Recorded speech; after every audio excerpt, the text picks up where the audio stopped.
All right, we're live. Hey guys, welcome back to Critical African Thinkers.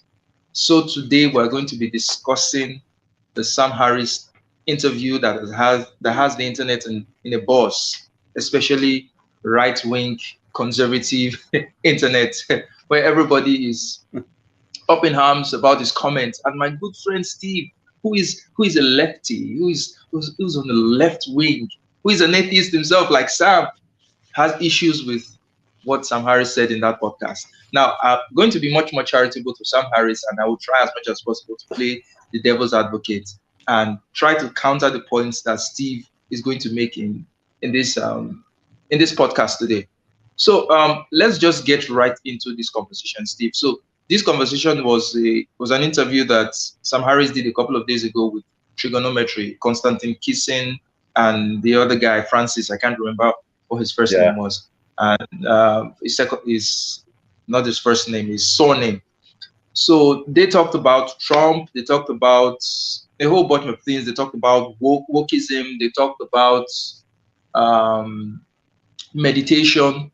But there was a certain segment of that interview that was sort of pivotal to the conversation we're going to be having today, which yeah. surrounded, you know, talking about double standards, talking about a lot of people thought that Sam Harris was biased, was hypocritical. He was, there was some double standards in what he was saying and all that. So let's explore what were your general thoughts and feelings about that interview when you watched it? Well, the crappy thing is it was a really good interview, except for that bit. Like people really should watch the whole interview because they talk about consciousness, and it was just a really great interview, except for that one part. And you're just kind of I watched it, and being someone who has read every single one of Sam Harris's books, and he was instrumental in my conversion to atheism, using logic and reason. And to hear him say something so blatantly distant from reason and objectivity was a stark contrast between what I have seen and read previous to now. So it just took me aback. I was just like, he just seems so hyper fixated on how bad the orange man is, which by all means people should realize. I mean, Charles just said that I'm a lefty, and I am, and I despise Trump. I hate Trump. I hope he never gets elected again.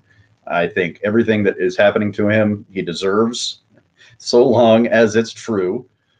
Um, so this conversation really should be reframed as not a defense of Trump, but a criticism of Sam, because it's the kind of logic that we cannot afford, that kind of blind allegiance to our own biases.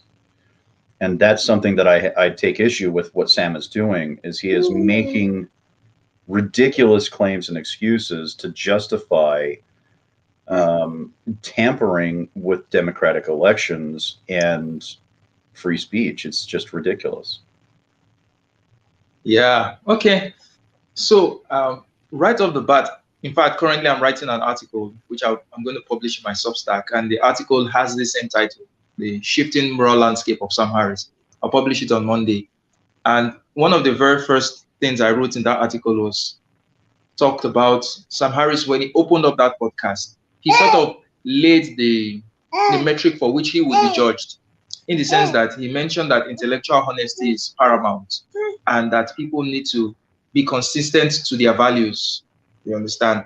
But he also mentioned something that people also they can learn new perspectives, they can grow, and they can change their minds as well.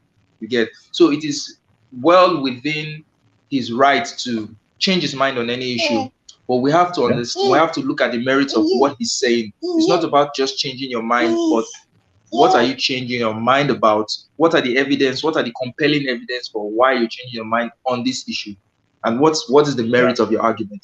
Now, before I watched that video, I was already overtly primed to hear some seriously egregious things because everyone was up in arms. No, Sam Harris this, Sam Harris that. So I'm a natural skeptic, and normally what I do is when something is popular, I'm almost a contrarian where I take the opposite view of whatever is popular at that point in time. So I went into that conversation with more charity to Sam Harris. I wanted to give him more charity. I wanted to, try and understand what he was saying. And I would tell you frankly that I understood his argument. I don't agree with a lot of what he said, but I understood where he was coming from. And I don't think it was giving his frame, giving his frame as an atheist, I would say, I don't think it was out of place for him to have come to those conclusions, because I think that from the way he was saying it, morality is come back here. Morality is kind of subjective. You get. So immorality is subjective. There's no objective basis for morality. Then I can always shift the goalpost. It is based on my own subjective experiences at this point in time.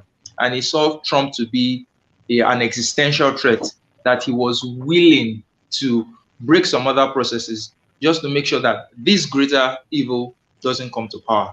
You get. So Right. maybe I made a couple of notes. I don't know where we're going to start from, but maybe we should just start from. Do you have a point that you want us to start from? I do, and I think the most reasonable thing to do is to start at the kind of flawed reasoning that I take issue with the most, which is, if you okay, so it's the level at which Sam has broken his own moral landscape, which means he has been always incredibly objective about moving into an argument, looking at something, observing it, picking it apart, looking at it, describing it, and criticizing it. Like that's the critical analysis that he is really known for. And he shifted in that argument, in that conversation with the triggernometry, he shifted from more of a deontological perspective, meaning deontological, if you were to kind of like short list the definition of it, it would be we can reasonably assume that there are certain things in life and in observable reality that we know are wrong, period. End of sentence. They are wrong. They are immoral. Murder, rape, theft, right? There are certain things that we know that are just observable and objectively wrong, and that is the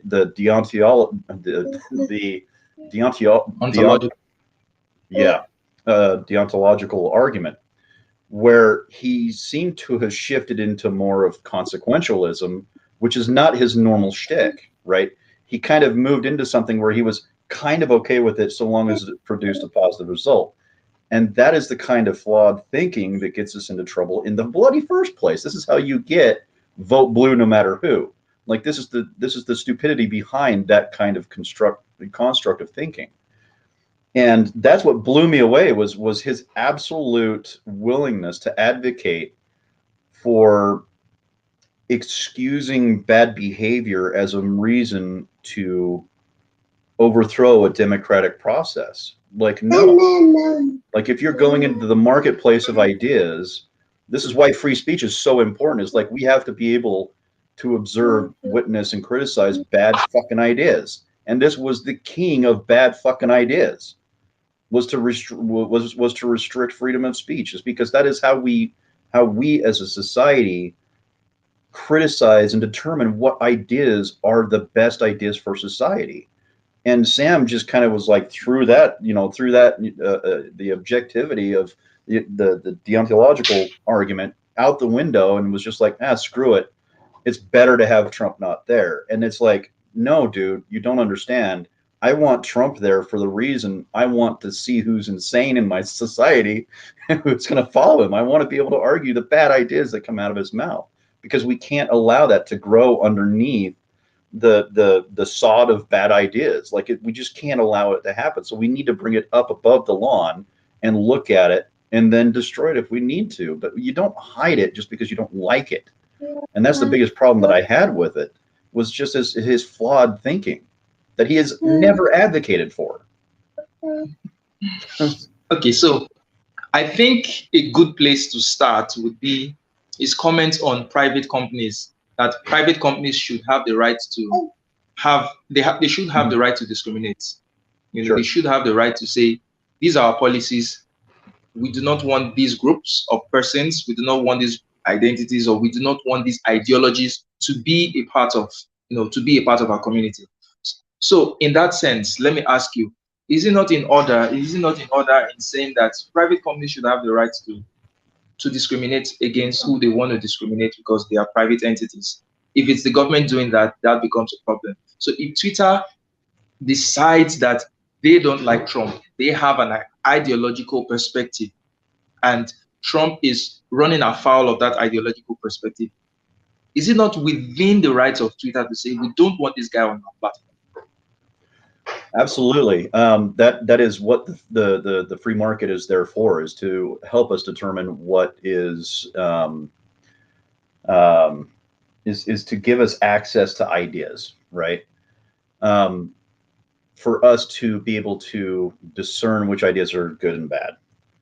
The problem is that when we look at the history of Twitter, they have been biased to the left, which I shouldn't mind, but I still do, because I still believe in the democratic process. I want conservatives to be able to speak. I want them to have a venue to speak, so that maybe someday we can come to a consensus, so we can come to an agreement and maybe have some peace between us. But when we hide things like the Hunter Biden laptop, or we hide Trump away from society just because he has bad ideas, I'm not entirely sure that's the right decision to be making.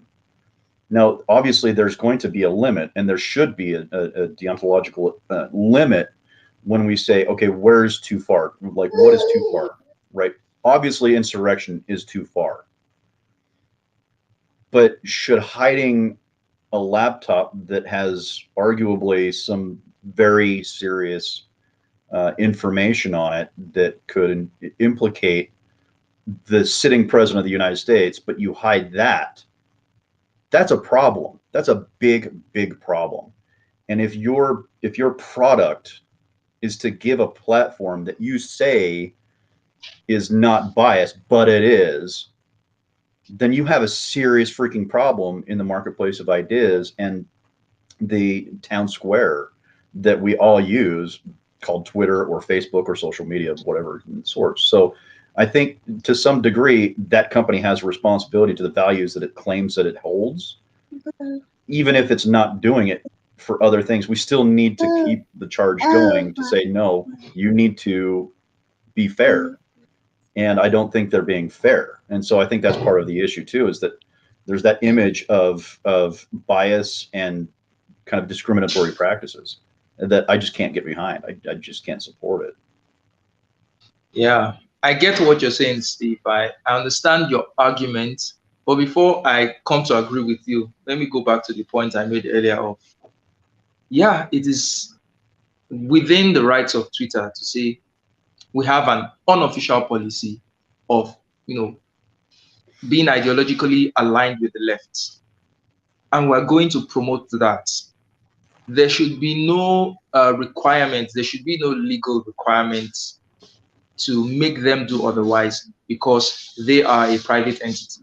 If they were a government institution, they shouldn't be able to do that. You get? So even though they're a social media platform, people can decide to use Twitter or not to use Twitter. They can face the penalties of being ideologically possessed or being biased, by losing customers, by people losing confidence in them. So if you want to look at a free market society, then Twitter doing that and people leaving the platform should be the consequence of that. So they shouldn't be forced to have someone who they do not agree with on their platform. Whether you like it or not, it is still their platform. They should be able to do whatever they want to do with it. Sure. Now, the problem I have with that is that if you're going to do that, then you should at least declare your bias. You should at least come out and say, you know what, we are we have our own preferences, and this is where we tilt towards, so that people know that when they come to that site, what they are getting is opinions, it's not really facts. Because if you say you are a fact-based platform and what you're giving out is just your own personal opinions or biases, you are passing out the wrong message, because people coming there would see your personal opinions and your bias and then see it as a fact. So that way misinformation is spreading around. Yes, you're giving out misinformation. So that's the only place where I have a problem with what Twitter is doing.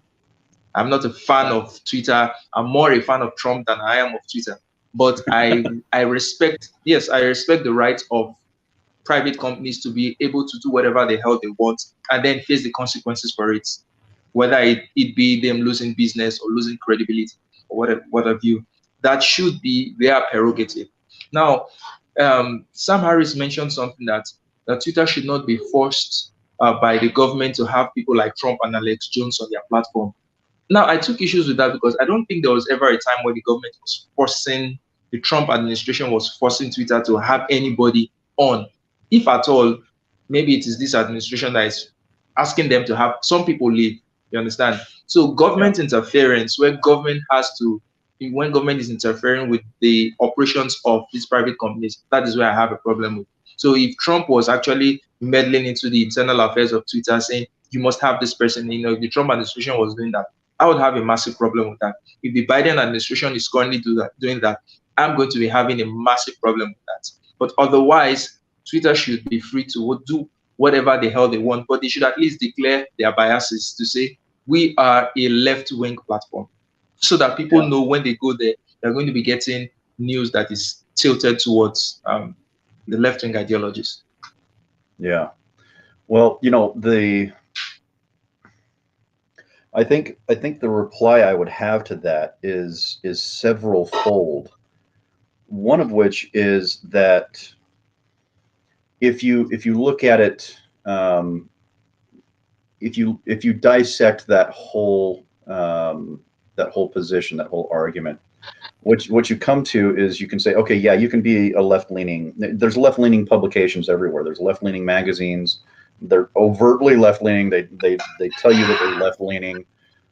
It's like, okay, that's great. I'm glad that you have that. You should be able to have that. But Twitter has never done that. Twitter has always maintained that they are a a fair and open marketplace. What's up, Lem? Um, they've always claimed that they're a fair and open marketplace. And so when you say that you're a fair and open marketplace, or fair and open marketplace, then you have to behave as such. Which is why I think people have such a problem with Twitter banning, one person, and then, now you have Facebook coming out and you have Mark Zuckerberg saying that the FBI actually contacted him and said you should suppress this information about the Hunter Biden laptop, which is like, okay, now you've got a serious problem. Now you're hiding information that is pertinent to people's decisions and how they make their decisions in a democracy, in a constitutional republic. That's a big problem.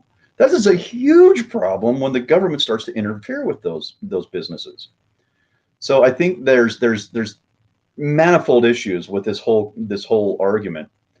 Um, Least of which is, you know, a bunch of people tweeting bad ideas. You know what I mean? It's like, I don't really care how bad left leaning or right leaning a platform is. I can go into any of these places and have conversations with any people. All it takes is a little bit of patience. I mean, you're a Christian and I'm an atheist, and we have perfectly adequate conversations. I think better than adequate conversations. It's because we at least honor and respect each other's personal opinions, views, and beliefs.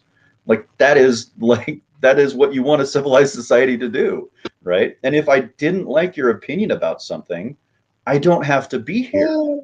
I can choose to leave. You should never close the door on that, because all that does is make you look like you can't handle an opinion that might tickle your feels a little bit, right? It just makes you look weak.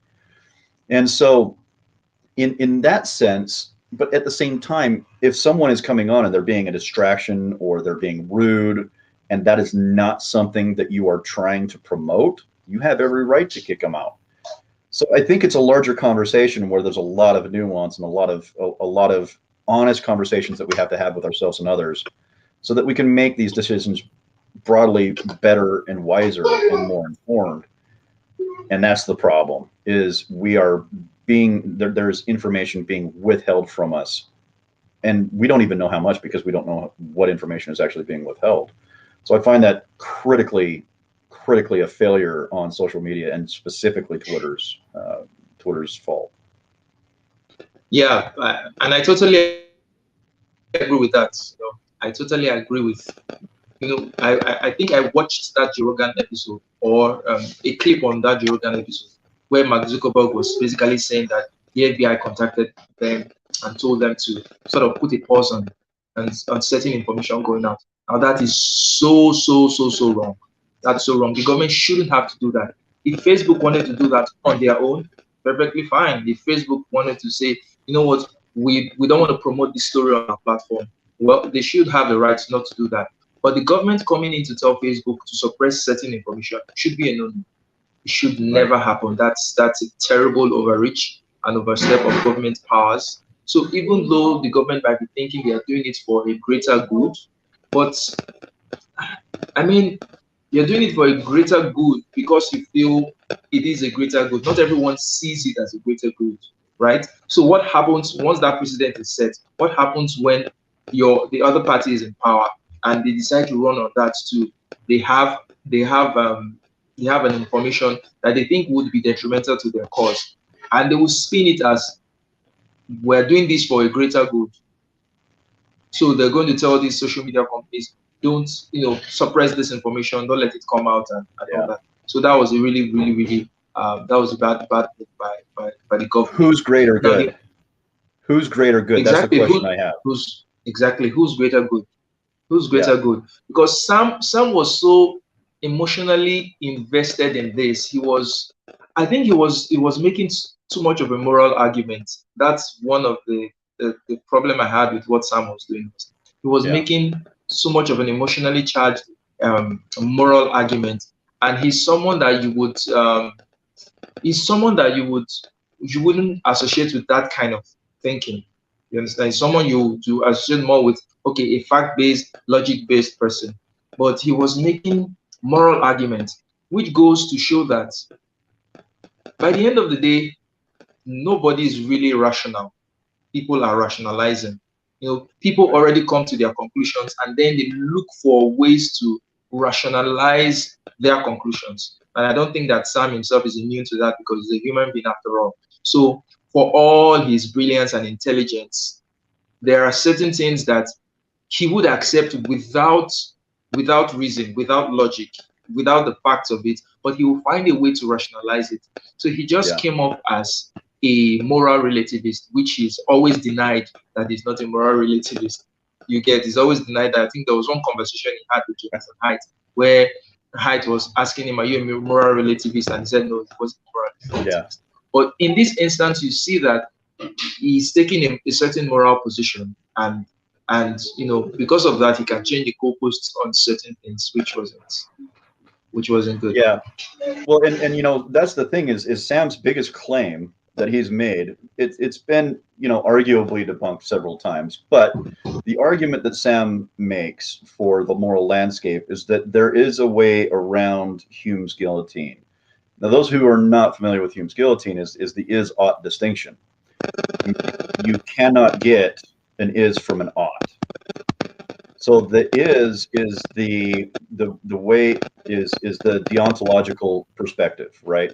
It is there are excuse me. We can say that poison is deadly, so you ought not take poison, right? So the is the poison, regardless of how we feel about it, is deadly, and and the ought is inferring a process of thinking or a mode of acting based on that is.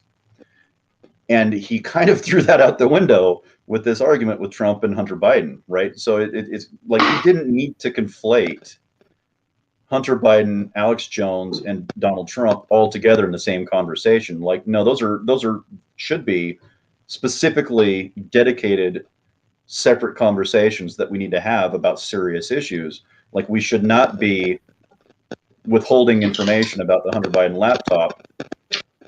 Period. End of stop. Right. And Alex Jones is a piece of trash. End of stop.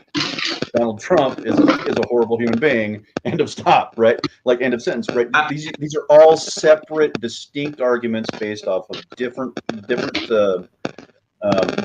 information that have a different effect on society in general. So that's another problem. The is in this conversation is, well, let me back up here a little bit. If Sam wanted to do something within his moral landscape, like the marketplace of ideas, right? What he should be doing is advocating for being very loud and against Trump. That's what he should do. He should build up that reservoir of people who believe like him and convince other people that they should not vote for him. Right? That's the way that the marketplace of ideas is supposed to play out in real time. He's not doing that. He's advocating for the subversive overtaking of a democratic process. And we know that the is in this conversation is, you should not ever do that. You should never subvert democratic processes. So he has no ought, right? There is no ought that can compete with that reasonably. You would have to be ideologically or cognitively biased so badly to believe that his argument is factually, objectively true. And so that's, I'm worked up about this because I'm pissed off at Sam, because I know he can think better than this, and I'm upset that he literally just kind of shit-canned himself for no damn good reason for a guy that will most likely never be president again. It's like, come on, Sam, Now, two things before I comment on the is ought thing, because there's somewhere he just pulled out one very neat trick in that conversation, which I took issues with. But before I talk about that, is now Sam was trying really hard to find a way to make Trump look bad, but he couldn't just make Trump look bad by Trump himself, so he had to associate him with Alex Jones. But even Constantine had to, like, oh, we're talking about Trump here. Why are you bringing Alex Jones in here? So yeah, to me, he was reaching so much to make Trump look bad. Just because he feels strongly about Trump doesn't mean Trump was that objectively bad. So for the fact that he couldn't really tell us what bad things Trump had done without making a reference to someone who many people know is, okay, this guy is a piece of shit, without making a reference to that person, just shows how weak his argument was at that point in time. Now, the problem with there was a point where he drew it. He did a sort of the is ought thing that I talked about, where he said Trump was such a bad person, was such a bad character, that even though he hadn't violated any of Twitter's policies, his behavior was such that he should have violated any policies that Twitter should have had in the first place. Meaning that even if there aren't those things Trump was doing was not in Twitter's policies, for the fact that they were so bad, they should have been in Twitter's policies in the first place. So it's like changing the rules of the game after the fact or in the middle of the game. So take, for example, he gave an example of this. This was, I think, the best example he could give of how bad Trump was. Trump picks a fight with someone, and when Trump picks a fight with someone, all Trump's followers, they go out after this person and they attack that person. And they make life terrible and miserable for that person. So by that, he's meaning that even though it is not in Twitter's policies to say, because your followers go after someone, then you are now responsible for that. But just because Trump did that and his followers are going after that person, then that should have been part of Twitter's policies in the first place. But you cannot hold someone responsible for what their followers have done, because that can apply to anybody. People who follow Sam Harris tomorrow can see a conversation that Sam is having with another person and then decide to go shit on that person. Should Sam be responsible for the behavior of those people? Right. They shouldn't. He shouldn't. But he thinks that just because Trump did that and Trump's followers, even though Trump did not explicitly say, because if Trump had explicitly said, go after this person, I think then you have a case. But if he never explicitly said, go after this person, and his followers went after that person, then I don't think that should be a reason why students should have it. Yeah, and the part that bothered me about bringing Alex Jones into it is it's a fallacious way of thinking about it, right? It's you can see the natural kind of how would you put it? I can't remember what the fallacy is, but it's a fallacious mind frame. But anyways, what does Alex Jones have anything to do with Trump? It's like he's using Alex Jones to make Trump look worse. You know what I mean? And it's like, no, dude, just stick to the crappy things that Trump did. Because if you go back and you watch that video, you will see Sam not explain any reason. If I did not know Trump and I did not know Hunter Biden and I didn't know Alex Jones, I would have no competent way of determining that Trump did anything. All I can see is you being angry at him and you don't like the orange man, right? You didn't give me any reason. You did not convince me that I should not vote for him or that I should disregard his opinions, right? He made no argument for why Trump is such a bad person.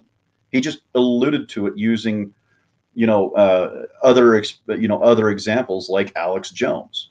It's like, no, dude, you can't do that. That is not logically reasonable to do, and you know it. That, like, he's such a proponent of Enlightenment ideals. That is not an Enlightenment ideal. It's really, really not. It's like I wish I could remember the name of the bloody fallacy at the moment, but I can't think of it. The only thing I'm thinking of is ad hominem. But that's basically what that was. It was an ad hominem attack on Trump, and it just makes us wonder, why are you being so illogical about your argument? Like, what are you not telling me?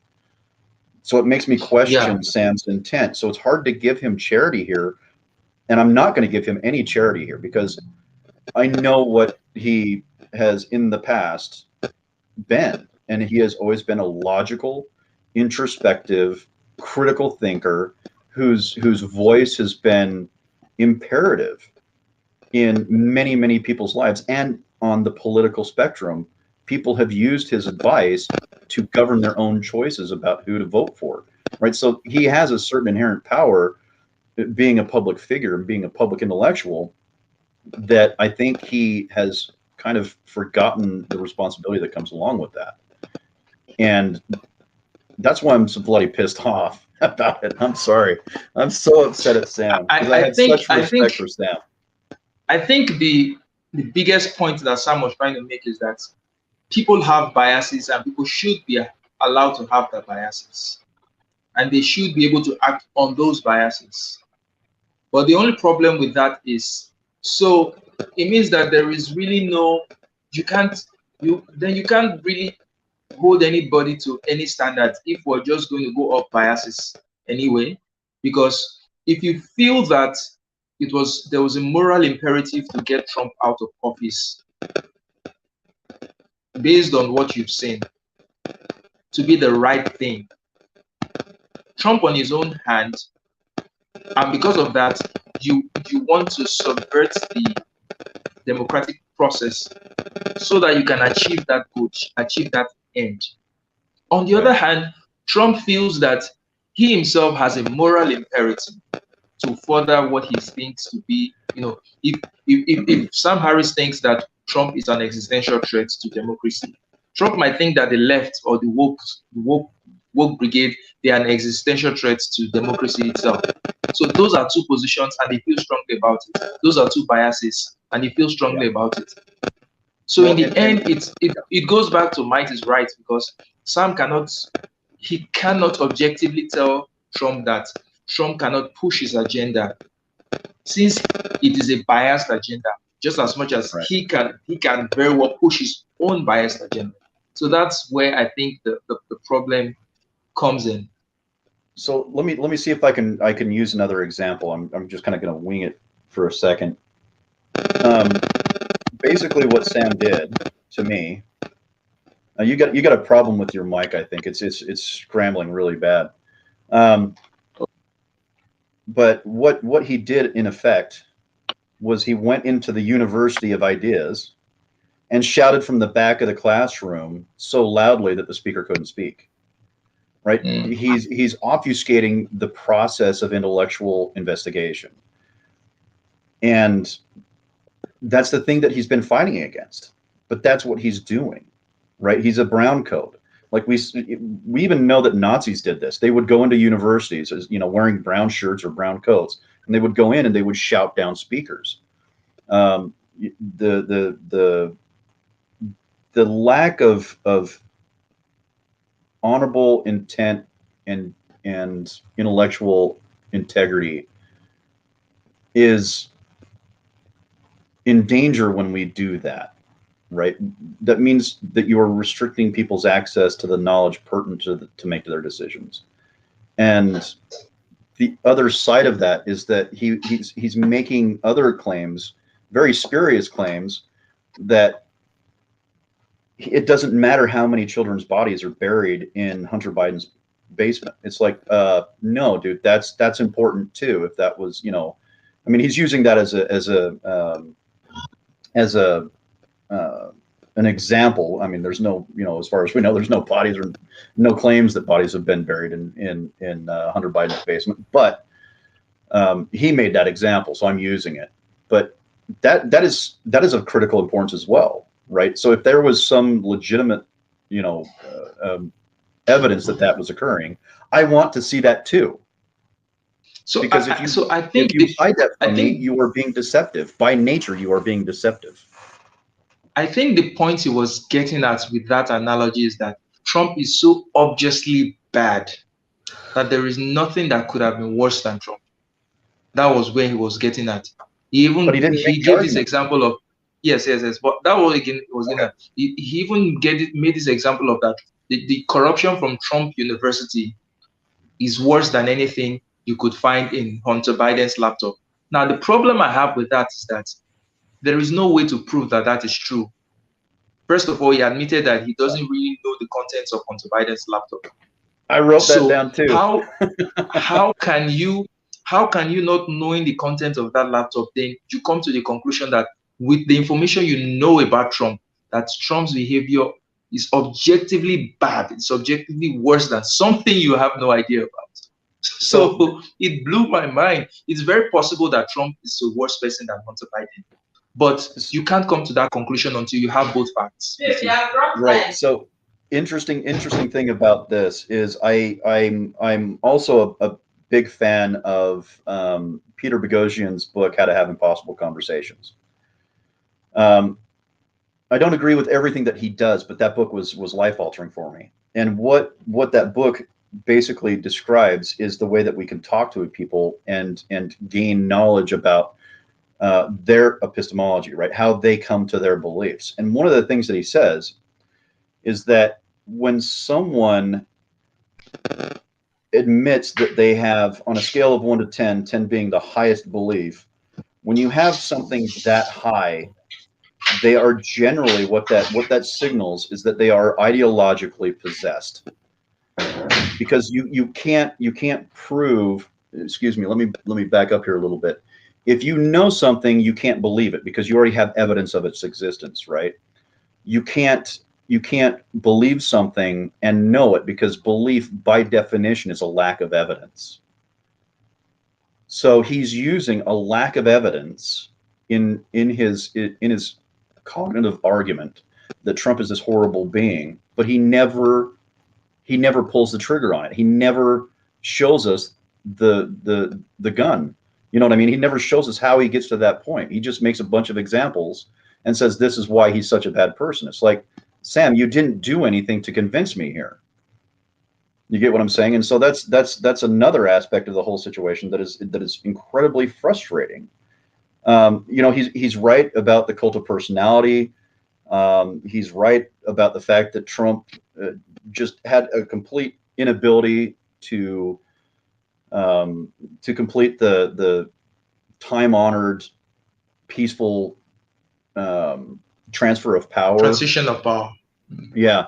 Like he's right. Like I have no doubt that Trump is a horrible human being. Even some conservatives I know will admit that he is a horrible human being. He's a narcissist. He's a prick. He's a jerk. He's a racist. Yada yada yada. Right? They will admit to how bad of a human being he is, but yet tell me with a straight face that he's the moral. He should be the moral compass of our country. It's like there's some logic missing here, and it's because they're just as much as ideologically possessed as the left is about their things. Like this is a serious human cognitive defect that human beings have that for some reason we choose to endorse. And that's why this was so important for me to have this discussion, is because I will not endorse that, even if it's from someone I know, love, respect, who has been instrumental in my transition into a new life. I'm still going to criticize him. Like he gave me the tools to criticize him. Like talk about a backfire. You know what I mean? So the thing is, I am not going to delude myself into thinking that Trump doesn't have massive flaws. Trump has very, very massive, like ocean-wide flaws. And there's this friend of mine during the election cycle. We always banter ourselves on Trump and Hillary, and he was saying, "Are you supporting Trump because you're a Christian?" I was like, nah. If on the grounds of on a religious basis, Trump has no redeemable moral, ethical values that I can hold on to.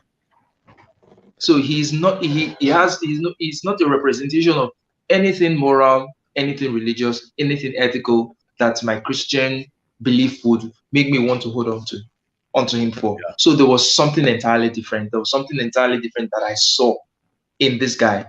That's why I said, okay, I think I like this guy. I like what he's saying. So it is very possible for you to see the flaws in this man and also see his strengths.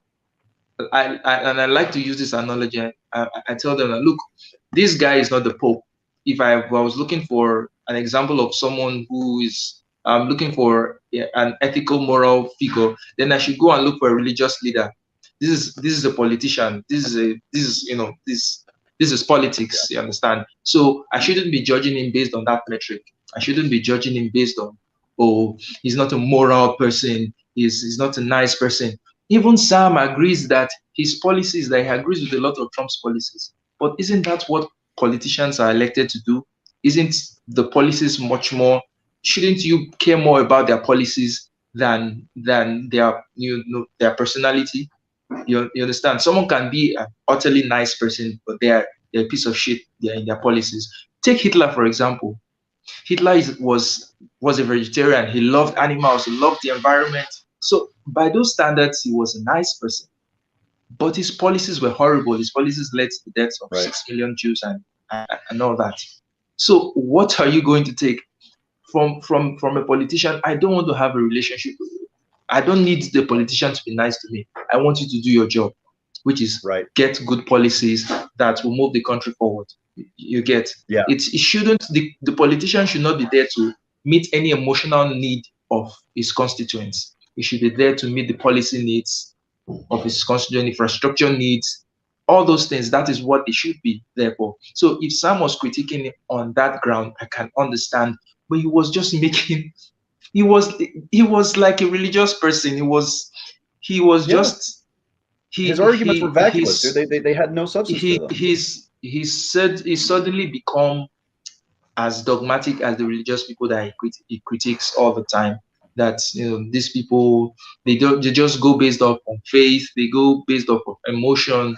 There is no logic or consistency there. That was basically what I saw he was doing.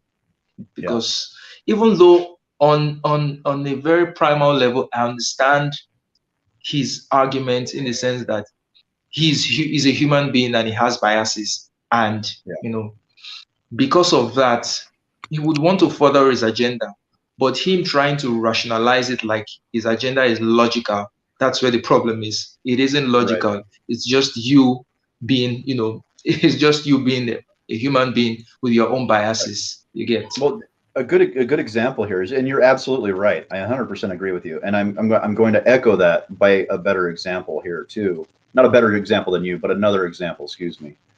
Um, so there's a there's a thing called the fallacy, right? Where you just use a fallacy and just assume that your conclusion is wrong based on fallacious thinking.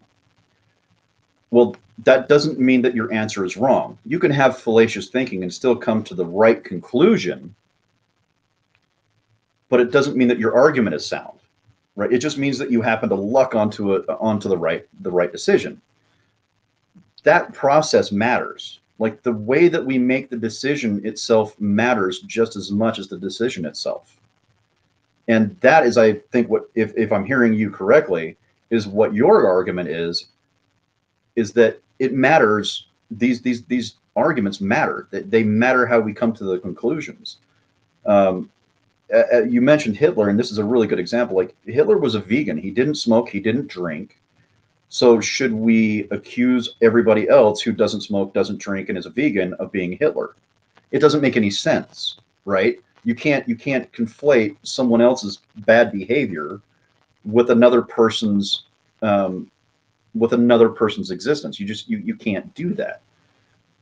It doesn't make any sense because the logic that connects those two things have to be present. Otherwise, it's a non sequitur.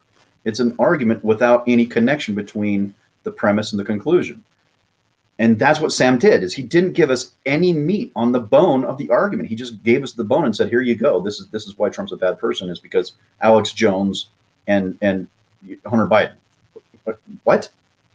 What? I mean, Now, what? another thing I noticed was that Sam, and this is something I've noticed before this conversation, that Sam is very skilled at changing the goalposts when he finds his argument is weak. He does it Yeah. very skillfully, smoothly, but I see it. Now, Yeah, he did it during the the whole Jordan Peterson debate. All three of them. He did it every single time. He would constantly move the goalposts or played Texas sharpshooter constantly, and it was like it was difficult to watch. But it is a flaw that I so noticed as well. Yeah. so the where he did it in this conversation was when he said, well, he admitted that, yeah, there was a left-wing conspiracy to get Trump out of office. And then Constantine pushed back. And then he said, well, it wasn't really a left-wing conspiracy. Liz Cheney was there. Well, Liz Cheney is just one Republican. You understand? So from because he now understood that he was on shaky ground in accepting a left-wing conspiracy to get the president out of office. You understand? He wanted to put it in a much more favorable position to himself, where he now claims, well, it isn't really a left-wing conspiracy. Everyone was involved with it. But for the fact that a few Republicans, sided with the is it the impeachment and all that, still did not mean it wasn't a predominantly left-wing conspiracy. So he Yeah. was endorsing a conspiracy in the first place. Number two, he tried to minimize the impact of that by saying others were involved, even those that were in Trump's camp were involved. Number three, he even tried to dampen it further by giving an example that if an asteroid is coming down to Earth and we're all coming together and asking ourselves, so what do we do to make sure this asteroid do not hit Earth? Isn't that a conspiracy? So he just watered down the definition of a conspiracy, and I was like, dude, what I the have an hell? argument with that too. Yeah. I What know. It are was you like, doing? what are you talking about, dude?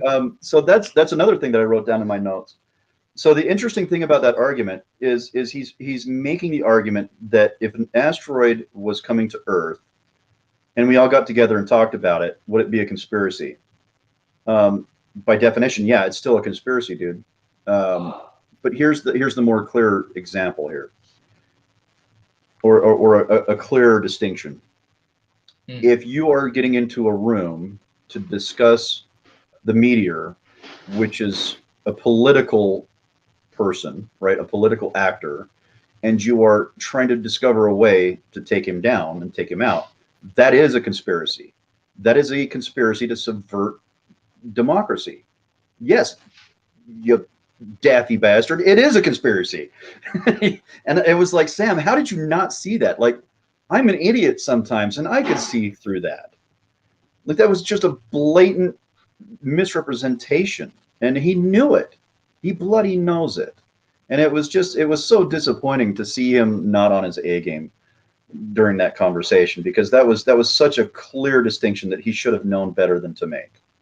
Because it begged no question that what he was describing as a meteor versus describing what is a politician, like he's making it's an equivocation problem, right? He's equating a meteor to Trump. They are not the same thing, right? But he's trying to But convince us that it is. aside from that conflation, the problem is him redefining what a conspiracy is. If, for example, an asteroid is coming down to Earth, we all know objectively, everyone agrees. There's no one who's going to sit back and say, maybe an asteroid is a good thing. Maybe an asteroid that wants to destroy the Earth is a good thing. Everyone is going to say Right. it's a bad thing. So there is no conspiracy there. You understand? It's all, Right. we're all working together on how to prevent a disaster. But That's a great point. I didn't on, even think about that. yeah, on the other hand, getting Trump out of office, if by his definition, the political process is a conspiracy, but we all know that's not what a conspiracy is, because the other political party that is campaigning to get Trump out of office obviously want him out of office. So that is not a conspiracy. A conspiracy has to be something sinister where you do you do some shady things to get the result that you're looking for. But he just totally changed the definition of a conspiracy. The Yeah. meteor coming down to Earth is an objectively bad thing. Everybody agrees to it. But not everybody agrees that Trump is an objectively bad person. Right. And if you don't Right. like him, if you don't want him there, there is the political process to be an arbiter, to address that. But Yeah. anything outside that, anything sinister outside that, becomes a conspiracy. And he agreed, he affirmed that there was a left-wing conspiracy to get Yeah. Trump out of office. And when he saw that that was very shaky, he just started Yeah. bringing it down until You the even conspiracy sitting in the became chair, something you could be else. like, ah, I'm gonna fall off the chair, you know. That, but that is the equivocation fallacy, right? Is trying to change the definition of two different terms and trying to convince your conversation partner that they are the same thing, right? They're clearly not the same thing, and you're absolutely right. Great point in pointing that out too. That yeah, a meteor coming to destroy Earth. That is literally the definition of humans is. Like that is objectively true that that is going to destroy us. It is not objectively true that Trump is going to destroy us. It's catastrophizing when we think that way, right? That's a cognitive bias that we have as human beings, but it's not objectively true. Um, the other part about this the whole conversation is at the very beginning of that whole section of the conversation is he says he's more of a libertarian and more in support of the marketplace of ideas, right? Well, you can't tell me that you're a libertarian for the open market of ideas and then go and directly violate the same principles or the very principles that are liberal, that are libertarian. Like Sam, that makes no sense. Like libertarian is the free market. We put things out there. That's how we discriminate against what is useful and what is not. Is we decide as a collective society, and you can't restrict us from being able to do that. Otherwise, you're hampering or subverting it. So I don't know what has happened, but he has shifted gears in such a way and in such a cognitive position that he's no longer in the same position he was when he first started. And it was remarkable to see that weird, vast, different person than what I'm used to watching, hearing, listening, and reading. It was very surreal. Like, what the hell, dude? I think he got woke. Trump woked Trump woked Trump him up. woke Sam Harris. Well, I think that's the definition of like Trump derangement syndrome, isn't it? It's like when you ignore all things reasonable Exactly. just because Orange That's Man bad. this is a class exactly this is a classic example Yeah, of TDS. This man is just bad. So me, for example, I'm not a big fan of Joe Biden. I was really pissed when Trump lost the election. But if I see something, if he does something that I actually like pulling out of Afghanistan when everybody was criticizing him, I was like, good job, man. This is a fantastic thing. I mean, I think he did I think he did a good job pulling out of Afghanistan, Well, despite Trump how it all arranged that. turned out and all that. Trump arranged that. Yeah, That was not Biden. Trump That was arranged, Trump. but Biden could have done otherwise. It was Sure. his final call. It was his final call, but he did that, and I appreciated that he did that because I thought it Yeah. was time for the American troops to be out of Afghanistan, by all Yeah. means. So him doing that, even though I didn't like him as a person, I didn't like his policies, I was still able to recognize, this is something he did that is objectively good in my opinion. And I would Right. say that I will not say that because I don't like this guy, then everything he does is bad. Even when he's done something that's objectively good, you just say no, it's bad, it's bad. And Yeah. that's what's happening with Sam Harris and Trump with the TDS thing. Because you say you agree with some of his policies, but he's just a terrible person. He's just a terrible person. He's just a terrible person. But what do you mean when you say he's just a terrible person? Right. That's very Terrible subjective. person to you Terrible or to is me? You know what I mean? It's like exactly. make the distinction there. You're not convincing me. So But so what you're describing is how you break the cognitive dissonance bias, right? It was once said that the mark of an educated mind is one who can hold two competing ideas in their head at the same time. That is the definition of how to break cognitive bias with the cognitive dissonance bias. That's how you do it. You have to be able to look and you have to be able to say, well, again, I feel like I have to say this. I do not like Trump. I did not vote for him. I dislike him. I will never vote for him. I think he's a piece of trash. I hope he never makes it into office ever again, period. Right? But I can admit that he has done some good things. I can admit that Biden may have done some good things. Like, just me supporting the fact that they did something right does not mean I support them. And this is the problem that we as human beings, and even more so as Americans, need to get out of the habit of doing. Trump did something really good. He did, like, for example, he signed into legislation. I think it was legislation. I can't remember if it was a law or if it was an executive order looking into the disparate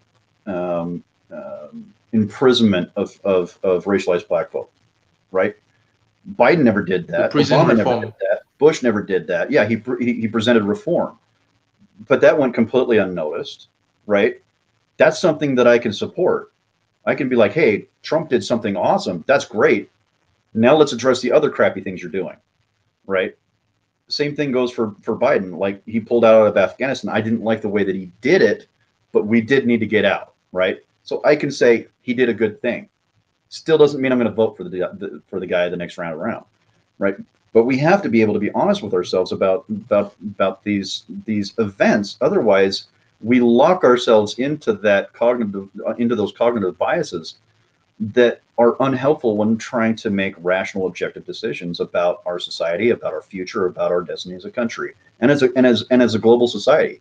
Because every day we get closer and closer to a more global society that is commensurate with Western values and liberty and liberalism. So we have to admit that is coming. And if we don't do that, like the vote blue no matter who bullshit, that's how you get Hitlers. That's exactly how you get Hitlers, by that kind of cognitive ignorance that says, I don't care as long as it's not Orange Man. Take a wild guess at how Hitler came into office. It's the same exact thought processes, right? So if we don't break those biases, we're going to come up with the same conclusions and the same results. And that's why I think why Sam is so wrong here is because he's advocating for the suppression of truth. And that is something so odd for him to do. It's so odd to hear him advocate I, for it. I don't think it's odd for him given his framework because from what I saw, truth is subjective to him. So what he believed to be the truth, when you're saying suppression of truth, he doesn't think that what you're suppressing is truth. He thinks that Well, the outcome that he wants to get is truth, and that should be what should be pushed for. Now, well, I I want have to to push I back want on that a little bit, Charles. I have to push back on that. okay The moral landscape okay was built off of the premise that there are objective truths that we can know about morality without the necessity of a higher being. Like that was the entire infrastructure on which the moral landscape is built.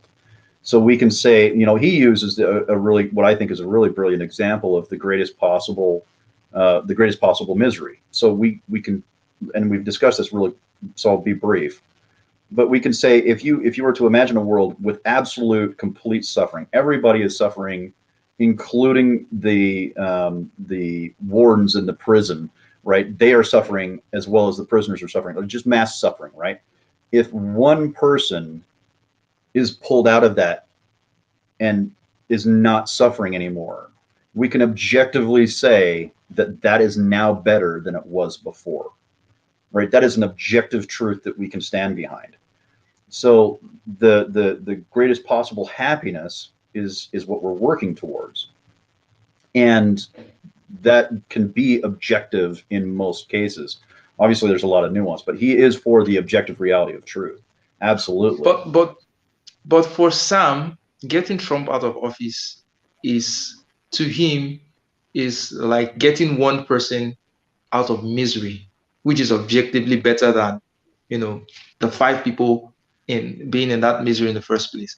So Yeah. he feels that once you get Trump out, it's a better situation. So it's consistent with his Yeah. worldview.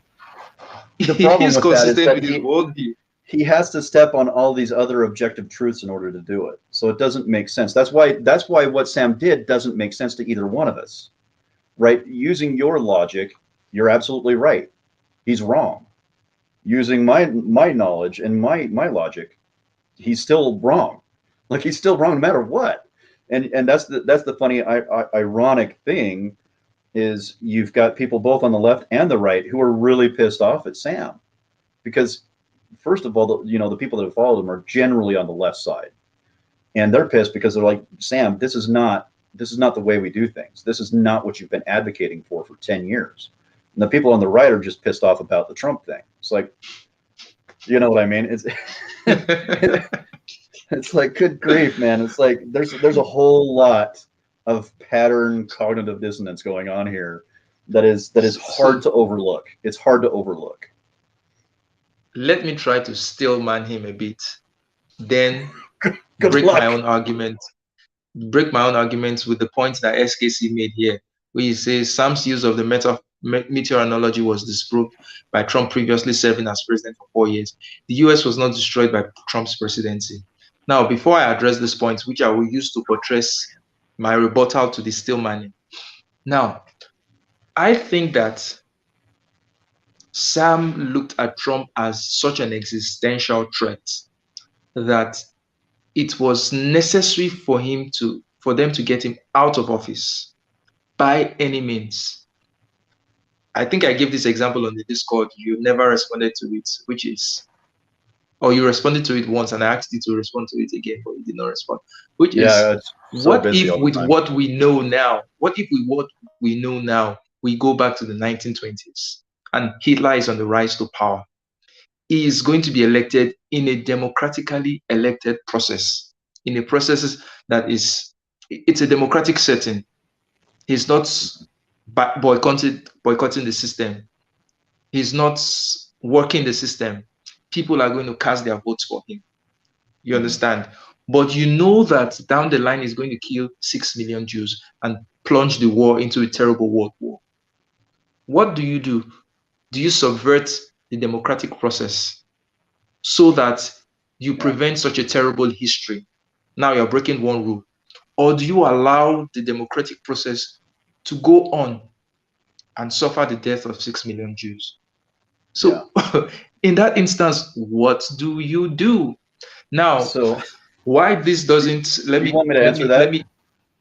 Okay. yes, before you answer it, let me give my own Okay. rebuttal to this. Why this doesn't work is that, one, you can't punish someone for a crime they've not committed, which is a futuristic crime. Two, like SKC said, Trump has already done 4 years and he didn't destroy the US. So there is no basis for Sam to make that leap, that extrapolation, to think that Trump was that much of an existential threat for it to be morally imperative to subvert a democratic process to prevent something worse in the future. So I didn't see that thing that Trump was going to do in the future that was so bad that would warrant you breaking a rule right now. So go ahead. Okay, so the thing with Hitler that I was trying to explain is there's the argument. There's a couple of different arguments. The problem is the heuristics are wrong. Like the tools that we're using to make those distinctions and make that argument be valid are flawed, deeply flawed at the very base. But let's go based off of it being a thought problem. So there's some that would argue that it was better for Hitler to come to power in the 1940s pre-atomic nuclear weaponry, right? Because if he had nuclear weaponry today, we would be having a very different conversation. That doesn't mean that it was good that 6 million Jews died, right? But it was a part of the process of history that now we get to look back with 2020 vision and understand that there was no other way that it could have happened. But there's also the other argument where, he did not do it democratically. Hitler was actually very, very ingenious about how he went about getting into power. He subverted multiple different democratic elections by getting other people out of his way, much like Putin has done in the past, right? So we could make the argument, like if we were to take today, for example, Putin has consistently taken care of his political opponents, right? So he's the last one left standing at the podium being like, vote for me, but everybody's like, there's no one else, dude, you've killed them. You know what I mean? Is that democratic? No, it's not democratic. Even though it has the image of being democratic, it is not democratic by its nature. And if we could have had democratic elections in Russia, there's a really good argument for the fact that they would not be in Ukraine right now, right? So if we can have democratic elections, we have to have some degree of confidence in the people in our own nation. And Alexander Hamilton spoke to this in the Federalist Papers. Like, there has to be some level of trust that we have with society that it will make the best decision possible for the most amount of people. And to do that, we cannot subvert the integrity of the democratic process. Otherwise, we do get Hitlers and Putins and Stalinists. You know what I mean? Like, the democratic process is the number one best way to subvert tyranny, period. It's worked for hundreds of years in our country. We have yet to have a tyrannical leader in our country, and it's been a bloody brilliant idea that our forefathers came up with. So for Sam to go against that knowledge and that wisdom is a blatant disregard of the values that we hold as Americans and that we should have as like a libertarian society.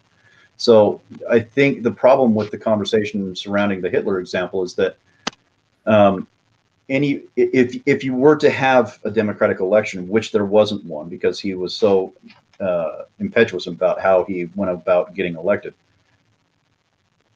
if it was democratic, he would have not been elected. I fully believe that, because I have a hard time believing that every single German in Germany was for the extermination of the Jews. I just don't believe it. I disagree. I disagree with that assessment, Steve. Hitler came into power in a democratic way, democratic setting. Hitler wanted to. Can you hear me, Steve? Can you hear me? Yeah, I can hear you. Okay, so Hitler at first wanted to come into power with force and all that, and he tried a coup, which was unsuccessful. He was arrested and he was put in jail. That was when he started writing Mein Kampf. Now he realized that he couldn't get what he wanted by just being a thug, by being all those things. So he wanted to go about it the smart way, and then he decided to play the politics. So the first thing he did when he got out of office was he wanted to be the leader of his party. And because he was a very influential speaker and someone else was trying to run for a certain position which he wanted, he decided to withdraw. And they were afraid that, oh, without the influence of Hitler, we're going to lose this election. And then they made him the front runner for that election. So that was just internal politics, right? And he was able to get that position. For him to become, was it president or so? For him to become president, then no, for him to become either vice chancellor. There was one other Yeah, position, but there was a president. High There was a Chancellor, I think president, it was. vice chancellor. So it was after the death of the president, like Hindenburg or something, when the president died, that Hitler sort of forced the Senate to make him hold the position of both president and a vice chancellor. So that was when he consolidated his power. Then, Yeah, when he had consolidated his power, that was when he now started eliminating all the threats to, all the possible threats to him remaining at the top. But him getting to the top was more of a democratic process. So my question is, at that, not at the point where he started eliminating people, at the point where he was just a politician playing the politics, the internal politics to get to the position of a vice chancellor.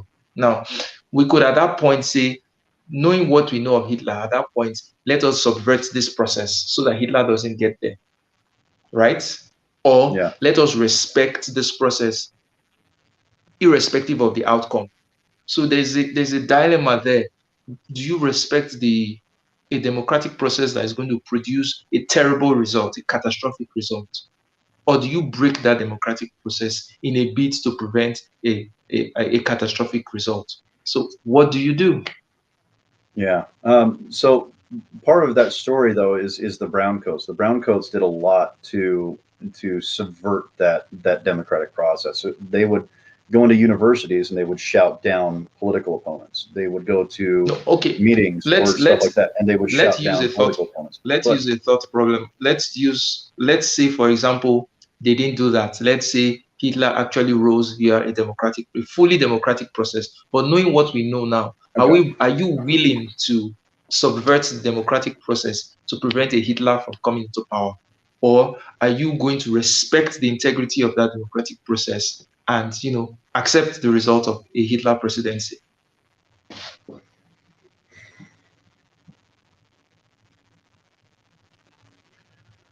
I would still have to say that I would honor the democratic process.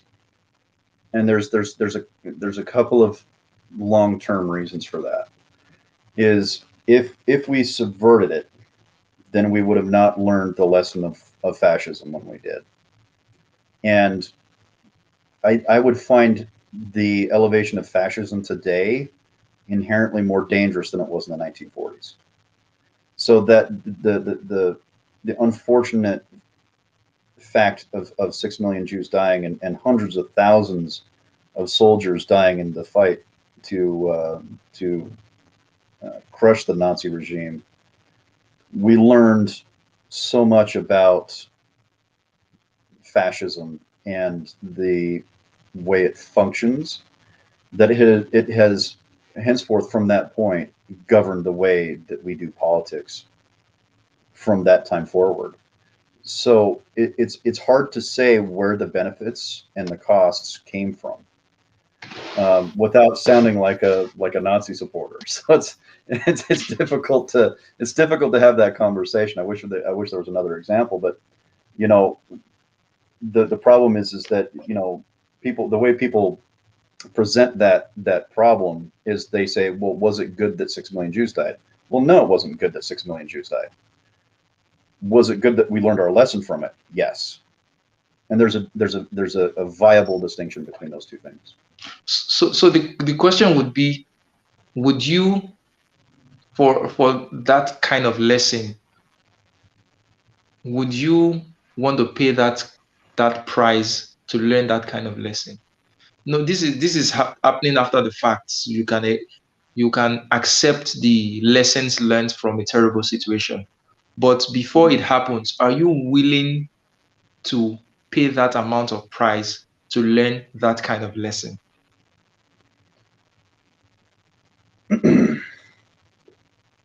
let me. I had a way that I was going to explain this earlier, and I forgot what it was, but now I'm back on track. Um, the best way that I can argue for supporting democracy completely is that the the process itself has to remain unpoisoned.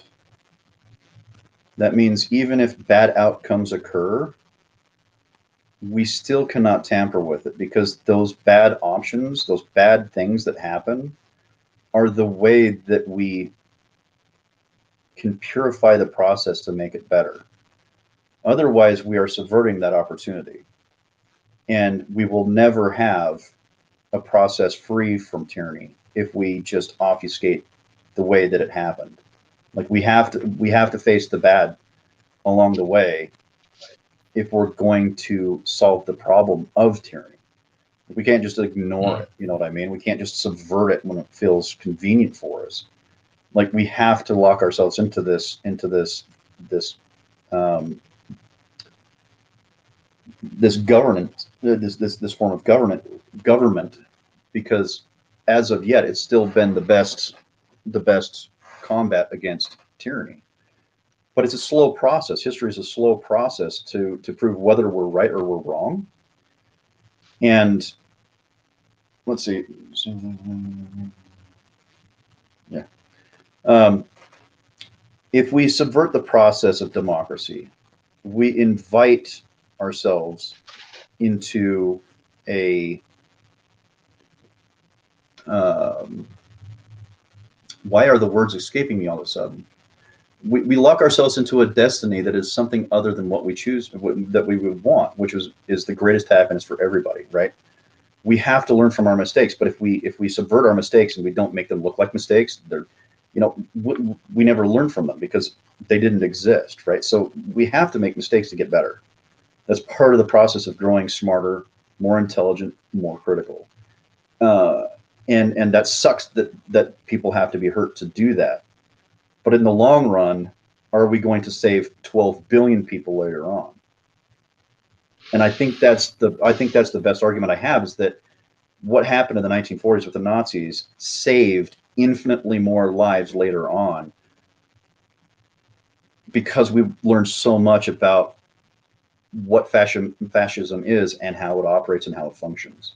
So that right there is one of the most invaluable and priceless lessons that we could have learned from the 1940s and 1930s and 40s. Same goes Mm. with Soviet communism. I mean, we learned so much about what it did that we know how to subvert it when it comes around again, which is why a large number of us are so anti-communist or anti-woke or whatever you want to call it, is because the same processes are being played out again, and we can recognize those and we can stop it from happening again if we're diligent and we follow the blueprint of the democratic process. Does that make sense? Yeah, it does. And I just wanted to add that another thing I found troubling with Sam was that he didn't, it seems as if he did not have confidence in the electoral process to be able to sift out Trump. If Trump was objectively that bad, then the best thing was to let the election roll and let people vote him out. You get, Yeah. it seemed that he did not have the confidence that people would make the right choice to get Trump out of office. So it was either he thought people were stupid and dumb not to be able to make the right choice with as regards getting Trump out of office, or he was being paternalistic. So if he could see the objective badness of Trump, if you could actually see it, then the electorate could see it as well. So what would Yeah. have, as in what he should have done was let this campaign be out there, let this political message be out there that we have to get this guy out of office, but not Yeah. by any shady means, not by saying, you know what, for us to get him out of office, we have to suppress certain information that may be critical to the electoral process. I mean, Right. he said something that there was nothing that could have changed his mind. There is even if Hunter Biden had dead babies in his basement, nothing would have changed his mind about how bad Trump and how urgent it was to get Trump out of office. So Yeah. why don't he give that same charity to the electorate for people to decide, you know what, Trump is so obviously bad that even if Hunter Biden has babies in his basement, we will still have to vote for Joe Biden because Trump is such a bad person. So is he trying to tell us that he is the only or only a select few people will be able to make that judgment call, that the electorate will not be able to make that judgment call. So therefore, it was necessary for Twitter to make that suppression of the information. Yeah, that's the thing is that when someone claims they are the moral authority on a position, that makes me highly suspicious. Um, uh, Wolf, yeah, the Great Leap Forward by Mao Zedong was arguably the largest death toll that played out in communism in the 20th century. It was massive to the point where they're not entirely sure how many millions of people died. But I'm glad to see Wolf in the comments too. But no, look, I think that's the problem. Another problem with Sam is that he's claiming a moral authority or a moral authoritative position above everyone else. Like he's got the secret inside track as to why Trump is so bad. Like why is Trump so naughty? Just ask Sam. He has the answers, right? And that itself is a dangerous precedence by itself. Like you need to be able to argue these things objectively in front of other people so that we can weed these things out. Like I don't understand why or how Sam lost that perspective. The only thing I can say is he is so obsessed with the dogmatic belief that Trump is bad that he ignores any evidence to the contrary or ignores any evidence other than what supports his own belief. Right? He's stuck in a confirmation bias of sorts. So there's that critical aspect of his thought process, of his epistemology that I think is lacking. So I think, to get back to Wolf though, um, I don't have much thought on Mao Zedong and the Great Leap Forward other than what's already known. Um, it was, I mean, everybody knows my feelings on communism. I've been an avid anti-communist since I was young. Um, a voracious reader of Russian and Soviet literature and of communist literature itself too, because I've read multiple books on communism. As a matter of fact, I think one of my entire bookshelves is full of communist literature and stuff like that, or anti-communist literature and stuff. So to understand Mao Zedong, though, you have to understand where the oppressor and oppressed line comes into play. And I'm not sure how that is relevant to what we're talking about today, but I can say that the connection between those two that I can see is that communism subverts the diplomatic process to the point where there is only one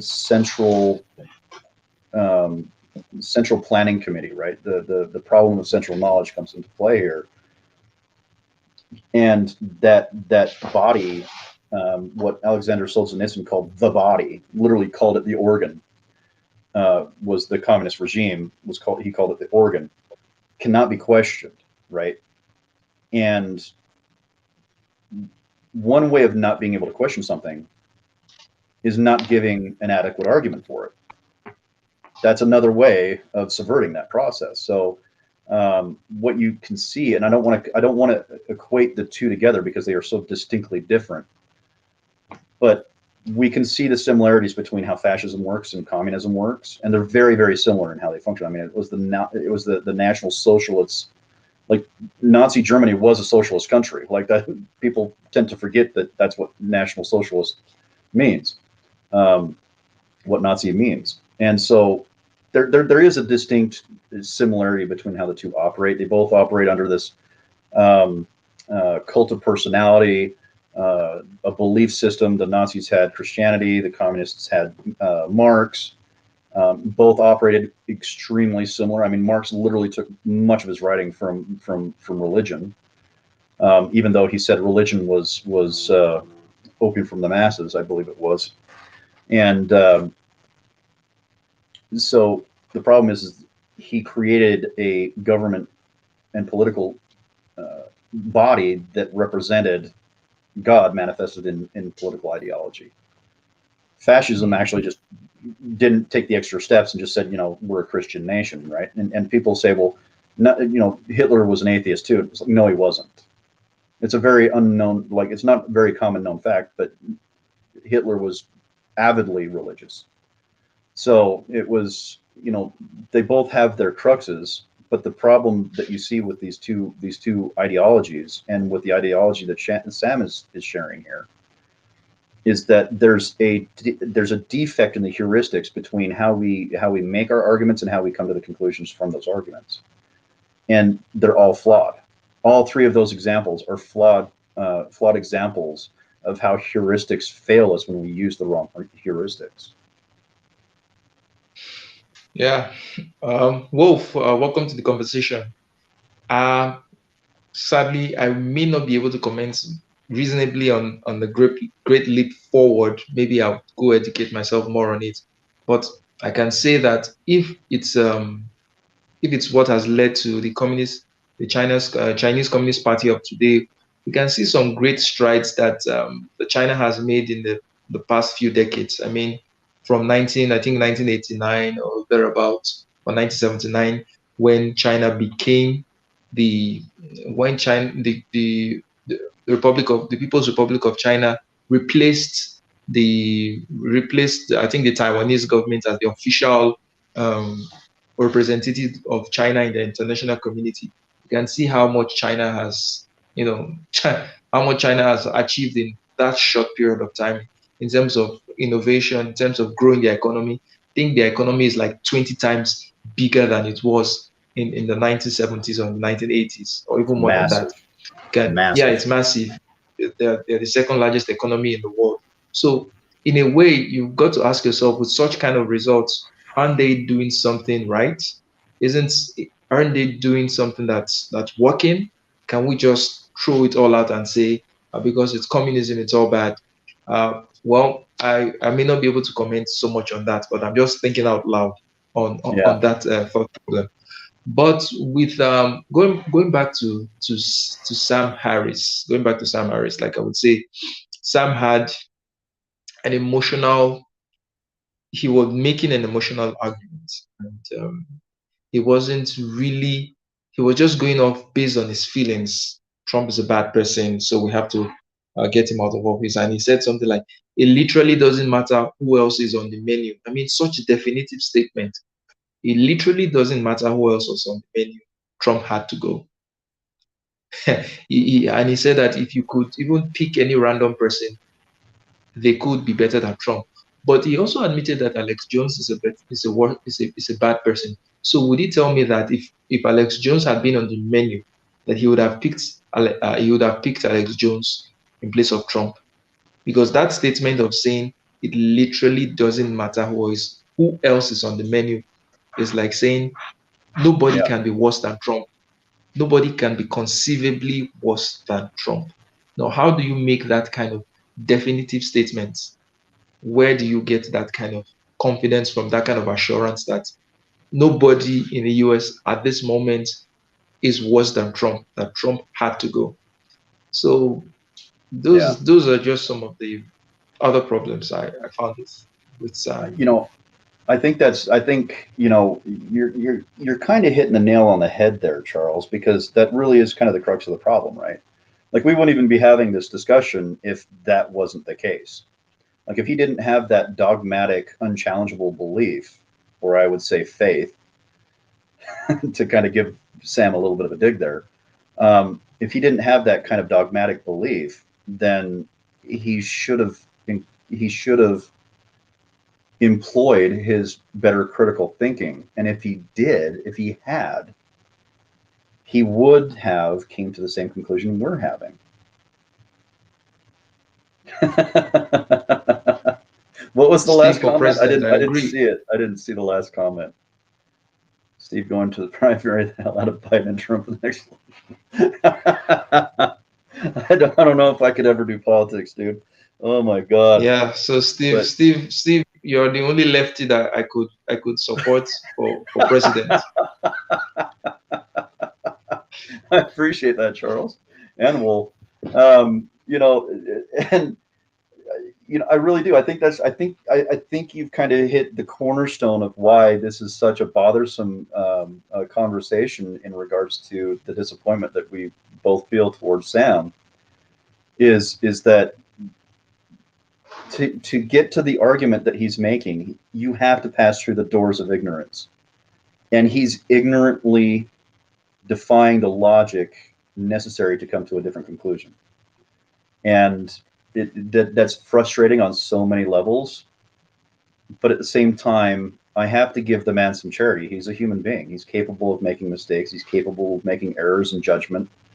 I've heard he has released a better explanation of his argument. I have yet to be able to find it. Um, but I'm assuming, hopefully, that with time will come a little bit better wisdom, and he'll be able to look back on this and be like, "Oh, that was a stupid thing to say. I am definitely going to not ever make that mistake again."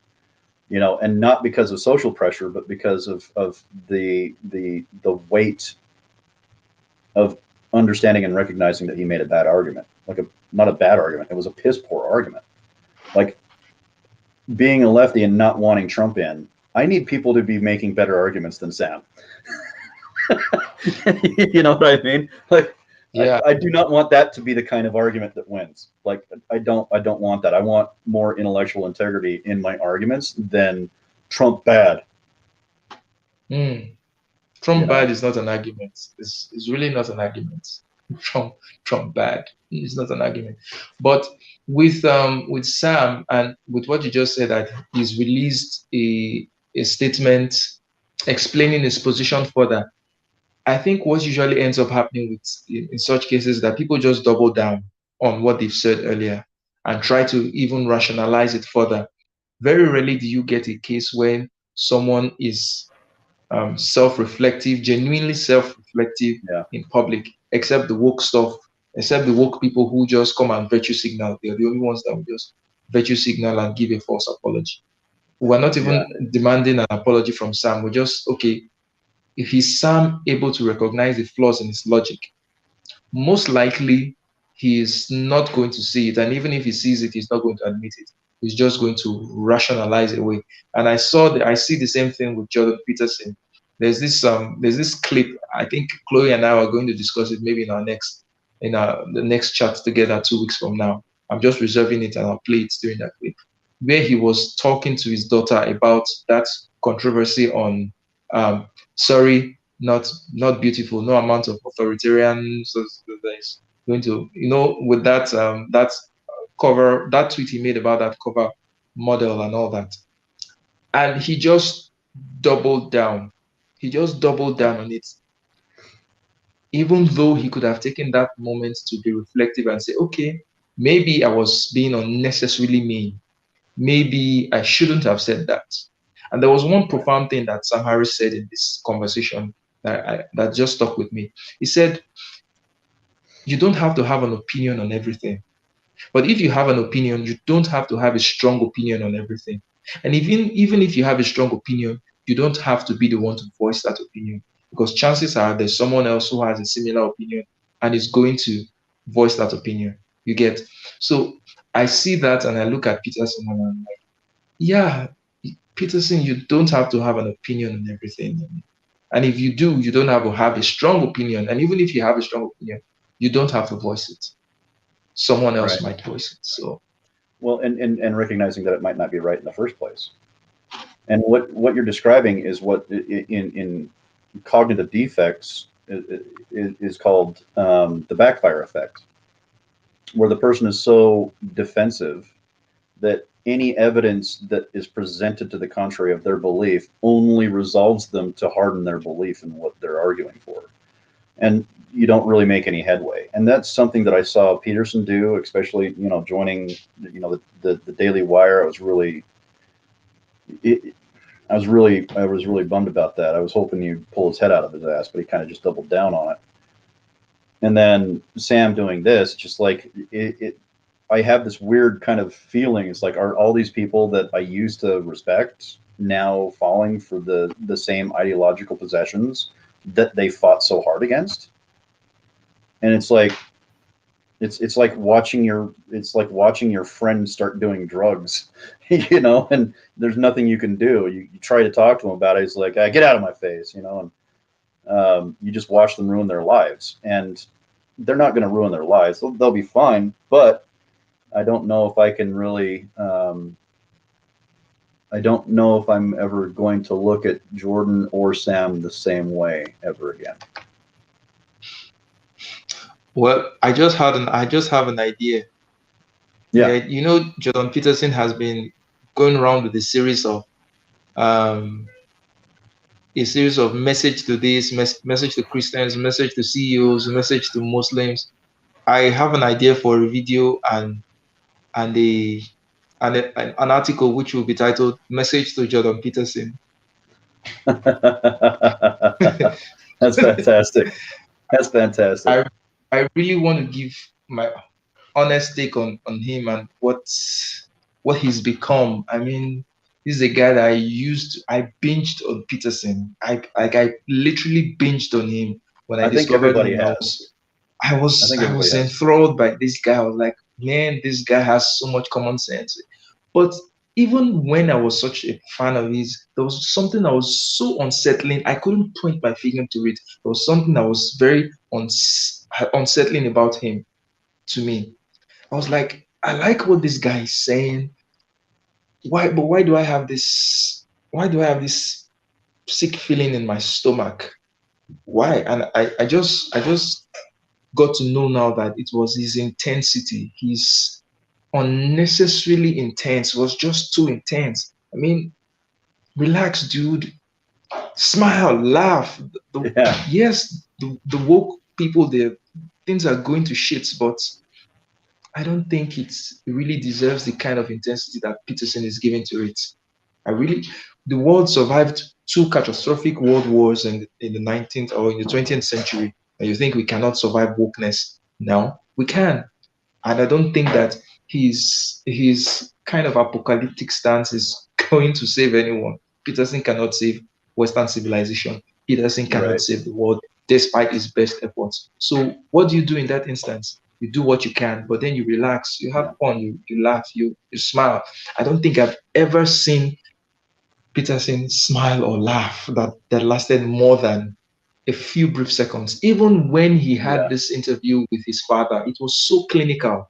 There was this interview Yeah. he had with his dad. It was too clinical, too serious, too Yeah. and he's talked with his daughter and it's the same thing. Too serious, too damn serious. Well, and you're absolutely right. And that's something that I always loved about Sam. Is Sam has a remarkable sense of humor. Like, if you watch any of Sam's speeches, you will laugh your ass off at some point in time during his conversation. Peterson, on the other hand, he had to go on tour with Dave Rubin, who was a comedian, and he learned a lot about his sense of humor and how, the role that humor plays in our daily lives and stuff like that. But there would be times where Peterson would make a joke in a discussion and would lambaste the audience for laughing. It's like, dude, you made a funny. Just marinate in that for a second and be proud of yourself that you made a bunch of people laugh, because that is infinitely harder than you think. And you're absolutely right. And the cool thing that I like about Peterson, because I've read all of his work, is that he's incredibly brilliant, and he gives his listener or his reader, just like Sam, gives them the tools to be able to disagree with them. Like, that's like the highest form of intellectual integrity to me, and honor, is to give the person that you're teaching all the tools and necessary to criticize even you, because no one should be above criticism. And that is something that I really appreciated about both Peterson and Sam Harris. But I think currently Peterson has sort of pivoted away from that because when you see his response to certain things, to controversies around him, he's not someone who right now he's not even trying to build any bridge. It's like he has taken a stand, and that's not how that's not how if you want to save Western civilization, that's a terrible way to go about it because you're not going to convince anybody who doesn't already agree with you. You get Right. You're just in an by echo being chamber. yeah, you're just in an echo chamber. If if you know he keeps saying that yes, the left they are this, but they're human beings as well that you need to reach out to them. But that's contrary to his stance. It's contrary to his vigor. It's contrary to his methodology right now. There is no way. There is no way that anyone from say the left is going to look at Peterson with the way he's currently is now and say, you know what, uh, I'm persuaded by what he's doing. They are going to be put off. They're going to be turned off. I mean, he's Yeah. not Trump. Trump is Trump, but right now he's like he's wanting to be Trump with the kind of language he uses now. You know, he just uses Yeah. very colorful language now, and I'm like, Yeah, which is dude, awesome. It's nice to hear Peterson say the F word occasionally. It kind of breaks up it's not his. nice. It's It's not not nice, but nice. it It's not shows that he's kind of nice. cutting loose a little bit. I think it's funny. I think it's funny. I No, think people should. I why? don't Why trust I people who think don't swear, Charles. no, no. See, do you know why I think it's not nice? Because he doesn't say it with he doesn't when you say it with it's spontaneous and it's almost he says it with so much gusto, like he means it Yeah, so much that he had to say this. You get, but you can be in the moment of a conversation and it just comes in and it lands in right, but that's not what Peterson does. I'm like, damn, I thought you were supposed to be this wise grandfather figure that everyone looks up to. It's common sense and temperance and telling the boys not to fight so much. Okay, you're having a different opinion. Let's sit down. Let's have a conversation. Let's hash this out. But he's behaving like people in the manosphere right now, the red pill people, is almost behaving like them, where it speaks emphatically. And I mean, dude, that's why I would say one of my greatest um, one of my greatest philosophers is David Belinsky. He's an atheist. Is I think he's a mathematician, or I don't know what I've forgotten what his profession is. But why I like David Belinsky is that he's so unbothered. He couldn't care less whether you are convinced by what he's saying or not. He had a debate with Christopher Hitchens when Christopher Hitchens asked him a question about what's this concept. So what are the strengths of the is it the Kalam cosmo? No, it's not the Kalam cosmological construct. It's the construct of saying um, what's the downside in believing in God if Oh, you Pascal's wager. if you exactly Pascal's wager and Christopher Hitchens asked him what is the strength of Pascal's wager, and he said none. They were having a debate on God and atheism and all that. Although he's an atheist, but he was on the other side arguing for the existence of God and all that. So they asked him, and he said none. And it threw Christopher Hitchens off because Christopher Hitchens was expecting him to try and rationalize that position. People will look at it and say, well, what's the harm? If God exists, well, then you benefit. If it doesn't, then what's the harm anyway? Right. And he said there is none. And actually, there is no strength to that argument. And I can Yeah. tell you why there's no strength to that argument. Even as a person of faith, it doesn't make sense because you can't fool God. Right. If you don't believe in Him wholeheartedly, He knows. So if you're just pretending to believe in Him, just it's like you're you're doing a wager, like, okay, if you exist, like the Bible says that anyone who must come to God must believe that He is, and that He is a rewarder of them that diligently seek Him.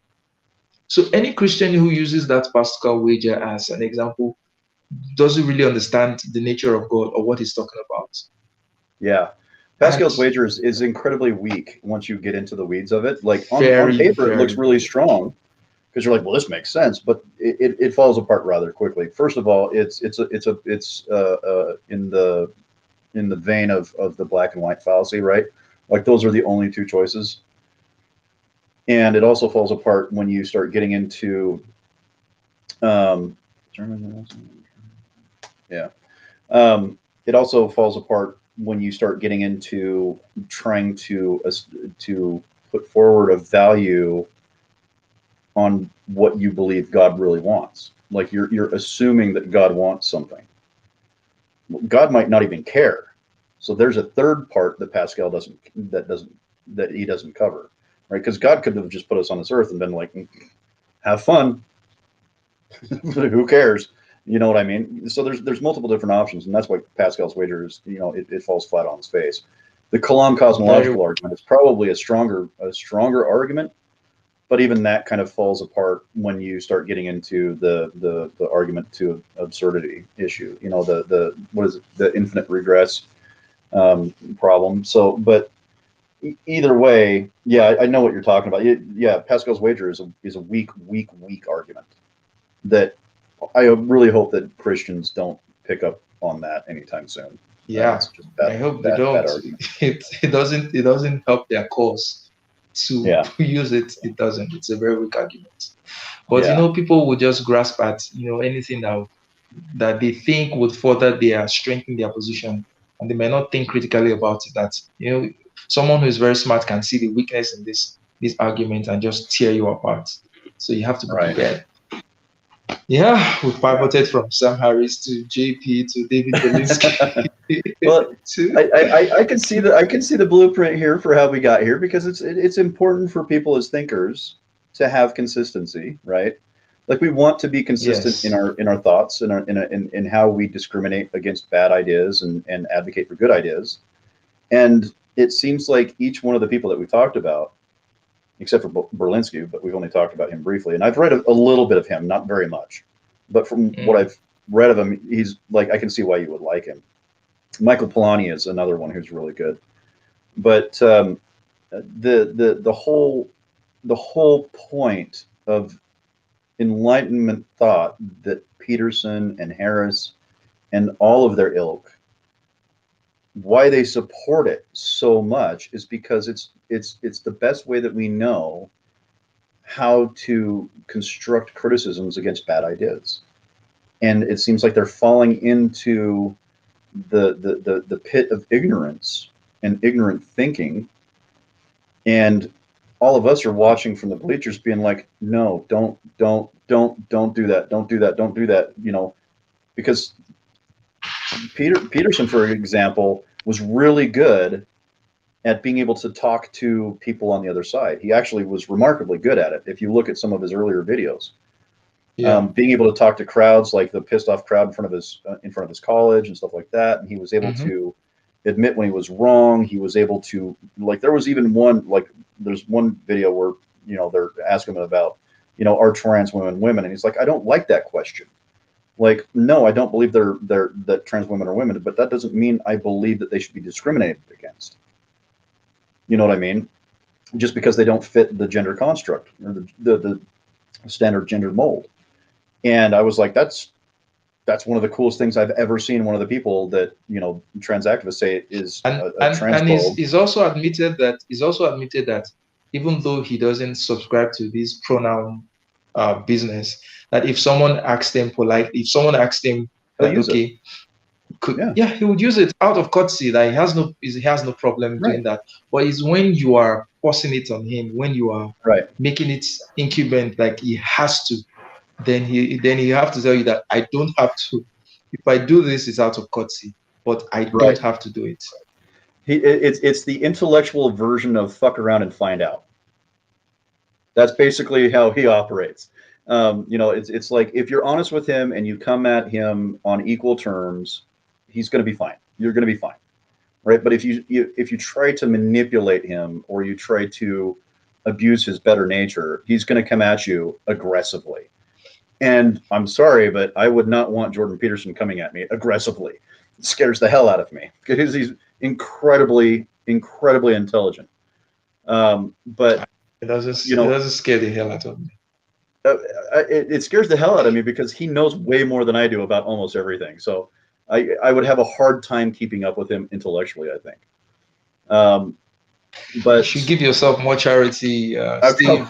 I think I probably should. I think you should be able to hold out. If at all you have a difference with Jordan Peterson, then it has to be something significant. It's something that you're convinced about, and I believe that you should be able to defend yourself reasonably. Uh, I'm sure you would agree with him on most things, and a few things that you might disagree with him. You have to have a compelling reason for disagreeing Yeah, with him on. I think you would. Yeah, why not? I just wished that he would just tone it down, temper it down, and go back yeah. to the way he used to be. I mean, look at that interview with Kathy Newman that blew him. He was calm, he was composed, he was The he Jordan was Peterson ready to that we all respected. engage. Yes, yes. Where is Yeah, that guy? What happened to him?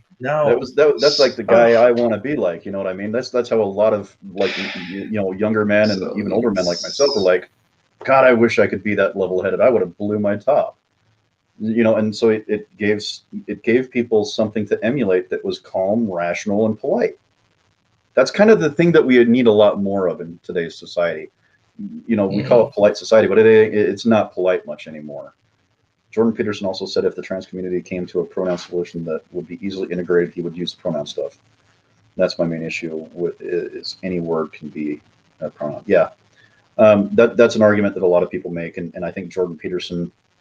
Um, I mean, that's a rational thing to request of society. Is like, come on, like you have to understand that you're also sharing this society with millions of other people. Like we've got to find a way to make communication easy and respectful. So let's kind of like mm, figure this out. But also on the other side of that argument too is like there's so much pushback from right conservatives that it now the left is on the defensive and that backfire effect is coming into play, and now they're doubling down on bad ideas and now they're creating more pronouns, right? So this whole process just regurgitates itself and recycles itself until we break the habit that we're in. It's like sometimes we need to learn to take some bloody criticism and not act like a child when we do. It's like if you disagree with me, I'm not stabbed through the heart. I'm not going to die, right? It's like maybe I'm offended, but I'll get over it.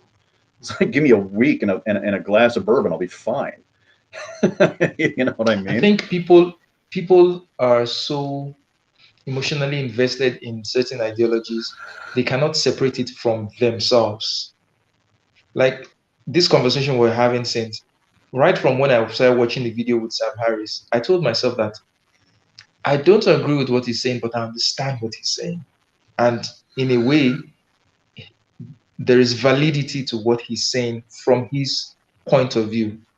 I Yeah. could put myself in his shoes and, you know, make those arguments for him, and it will make sense in my head, even though I do not agree with what he's saying. But if I am ideologically possessed, if I take a certain ideology as part of my person, I won't be able to do that because I will Right. It see it would be as an like cutting attack your on my hand off. person. Yeah, Yeah, you'd be like you cutting see your it like hand off. It's such an integral part of who you are that you can't but you can't ideas are remove it ideas. from you. Yeah. Yeah, But unfortunately, I ideas are think, ideas. it's like my view of dogmatic religion is much the same way that you look at leftist woke religion, right? Is like sometimes there's belief systems that we really should eschew for better, more wiser options, right? It's like the world was not created in 6 days, and many Christians don't believe that. It's only your evangelicals that really do, right? Because there's no coherent logic to it, right? And a lot of people have started philosophizing about time and its relation to God, and how 6 days to God could be 14 billion years to us, right? So there's people that are actively thinking about these things in more critical ways. I wouldn't say they're perfect, but they're more critical ways of trying to find better answers for the things that we want to learn or the things that we want to know.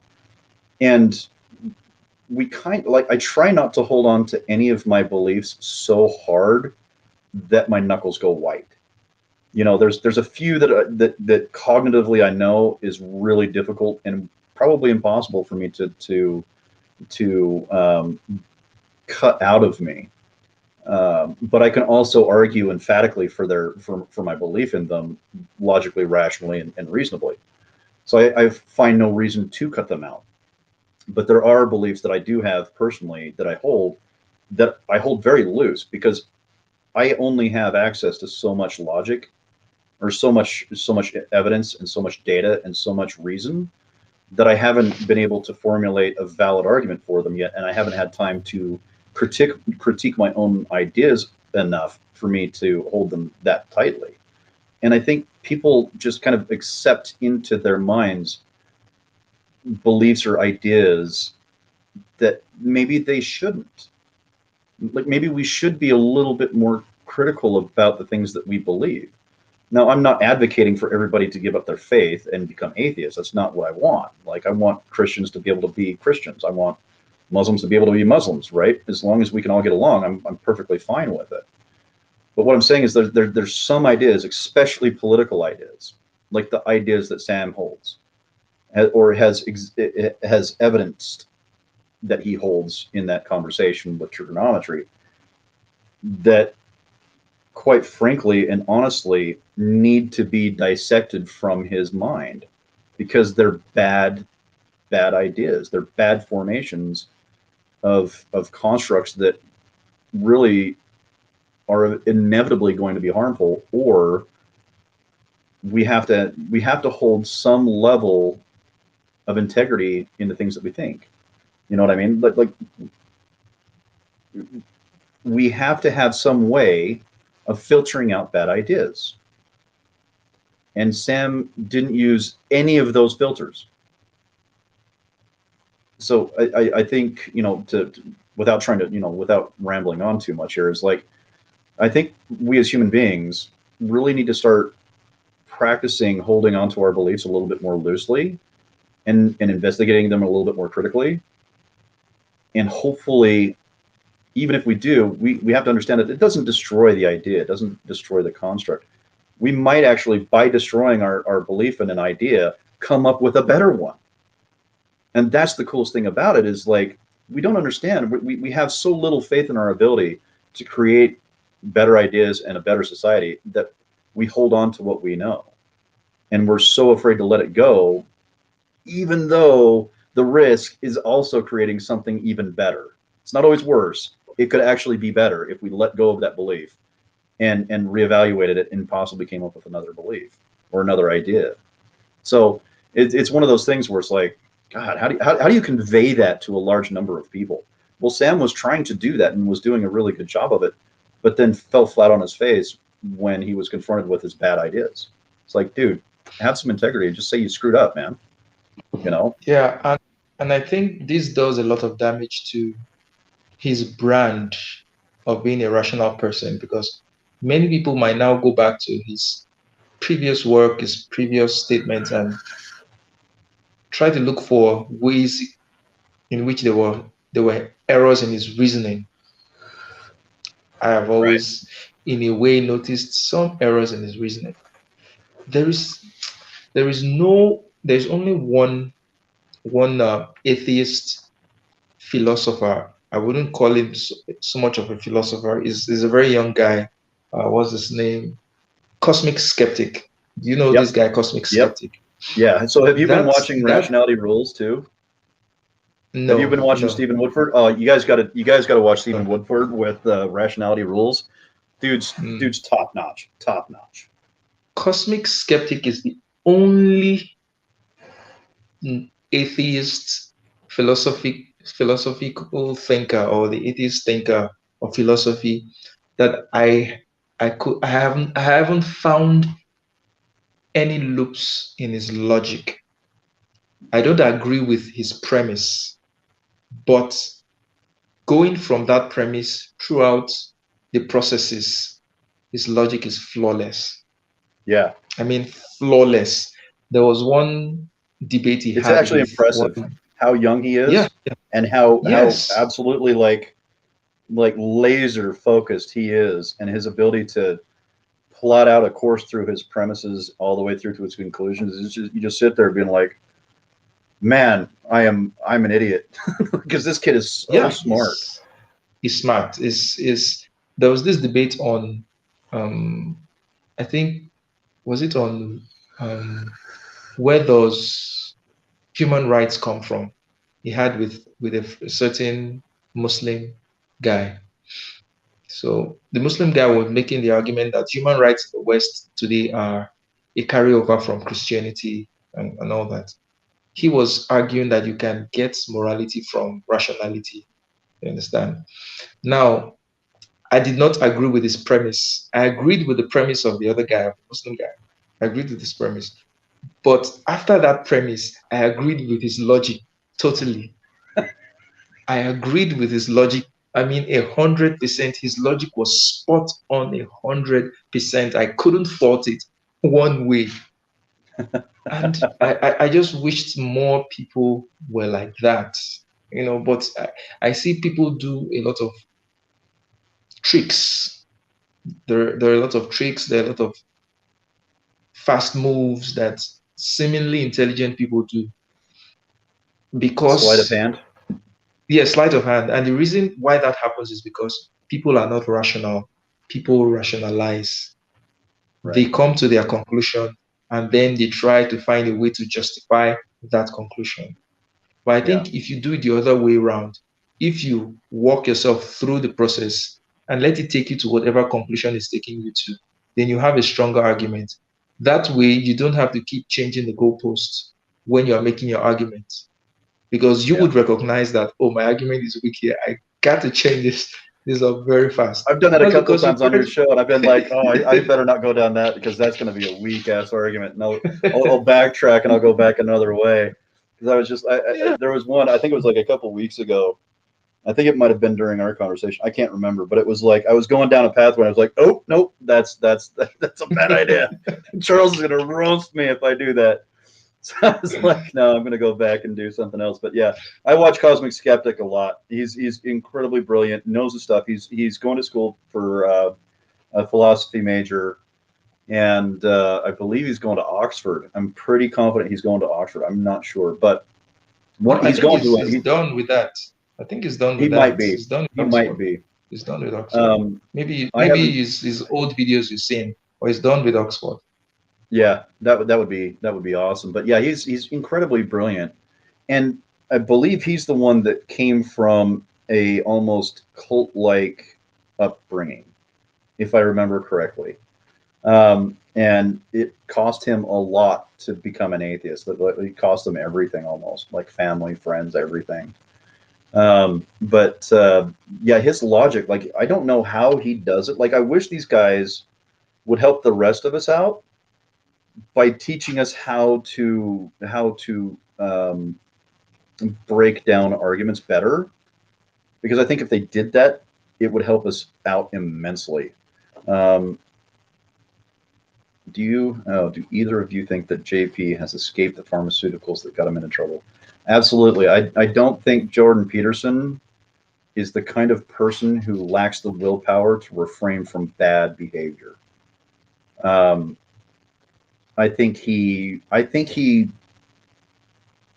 was betting on his willpower to get him through the benzos, and then realized that it wasn't about willpower. It was a literal physical effect on his body that he could not control. So I think at this point he's definitely off of them, and I don't think he'll ever take.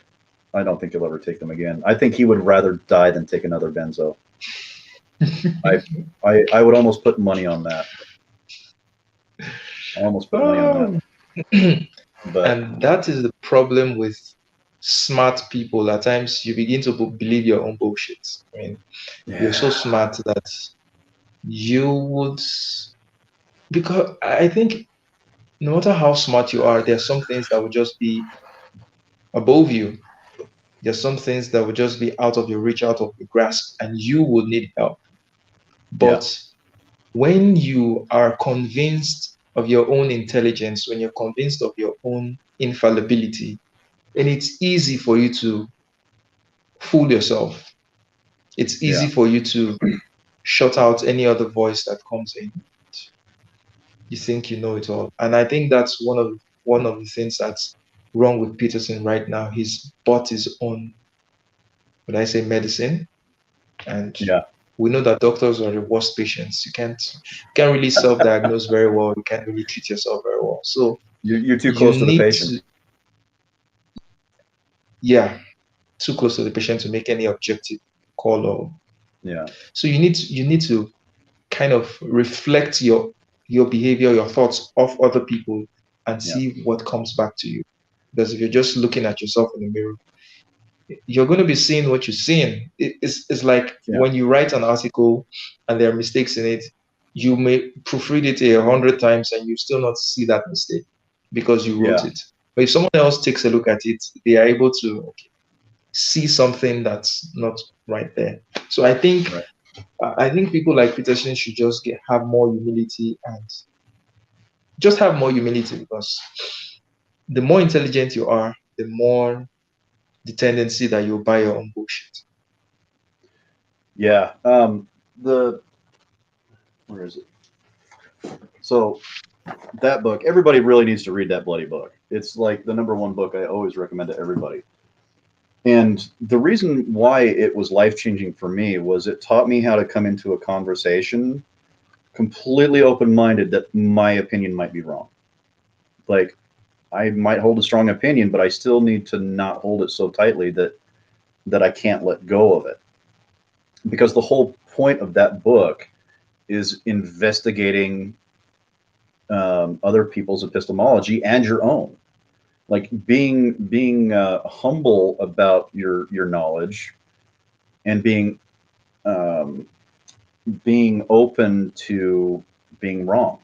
Like that's a big part of that book is being open to being wrong or to understand where your opinion is flawed.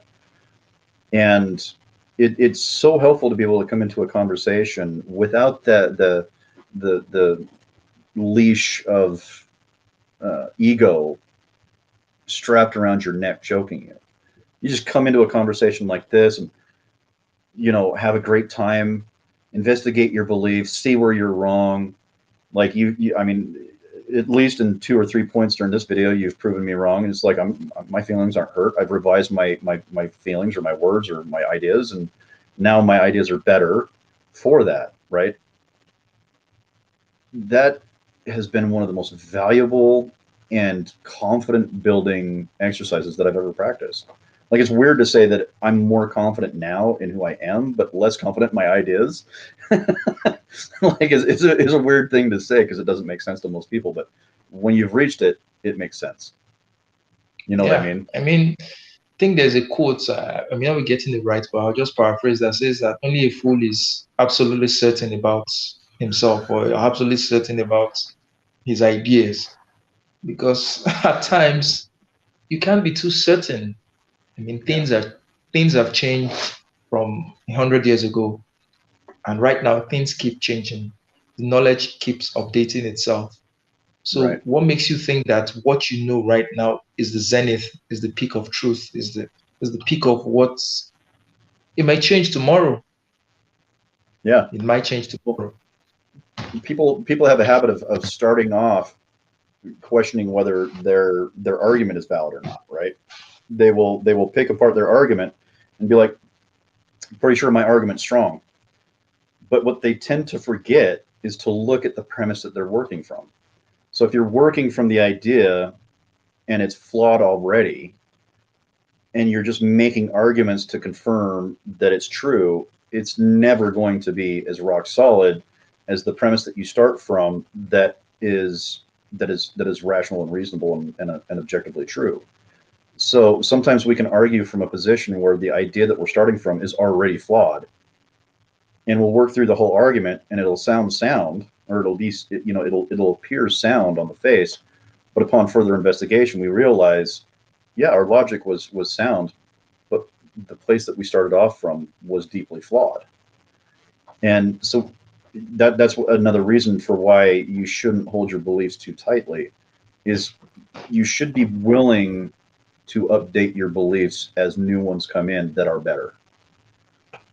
So I totally agree with what you say there. You know, only an absolute fool would believe absolutely that his ideas are you know, perfect. You know, and there's no way you can know everything. Like, even as much as I read, I'm actually less confident in what I know now, and that's been a joke in many intellectual circles for, as far as I can tell, a very long time. It's like the more the more well read you are, the less confident you are.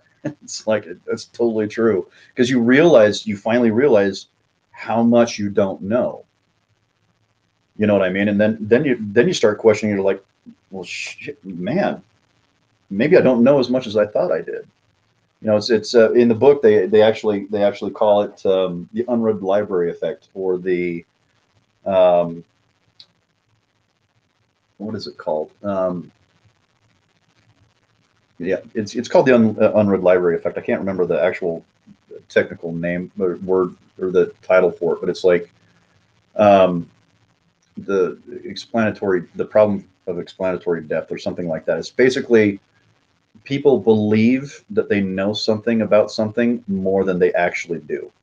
So if you ask somebody how a toilet works and they explain it to you, but they don't actually know how it works, they will be 100% convinced that they know how it works until you actually show them how it works, right? So human beings, as a habit, we tend to choose to stick to things that we think we know far more than we should. So it's better to just hold your beliefs loosely and wait for a better one to come across. And if one doesn't, cool, you got a solid idea. So Yeah. Well, it's been a good 2 hours, 11 minutes, Steve. It's always always a good pleasure talking to you, talking with you. Charles. Yeah, yeah. Always Always, love it. always a pleasure. Wish we could just go on and on and on, but Yeah, it's late. Got to go to bed, and yeah. I can't imagine how late it is so for you there, dude. yes, almost 1 a.m. Almost 1 a.m. Yeah, bro, you need to get to bed. Yeah. Good. So, Steve, So thanks for this. We'll talk. We'll talk. I'm always Say down, bye dude. for now. Yeah. Bye.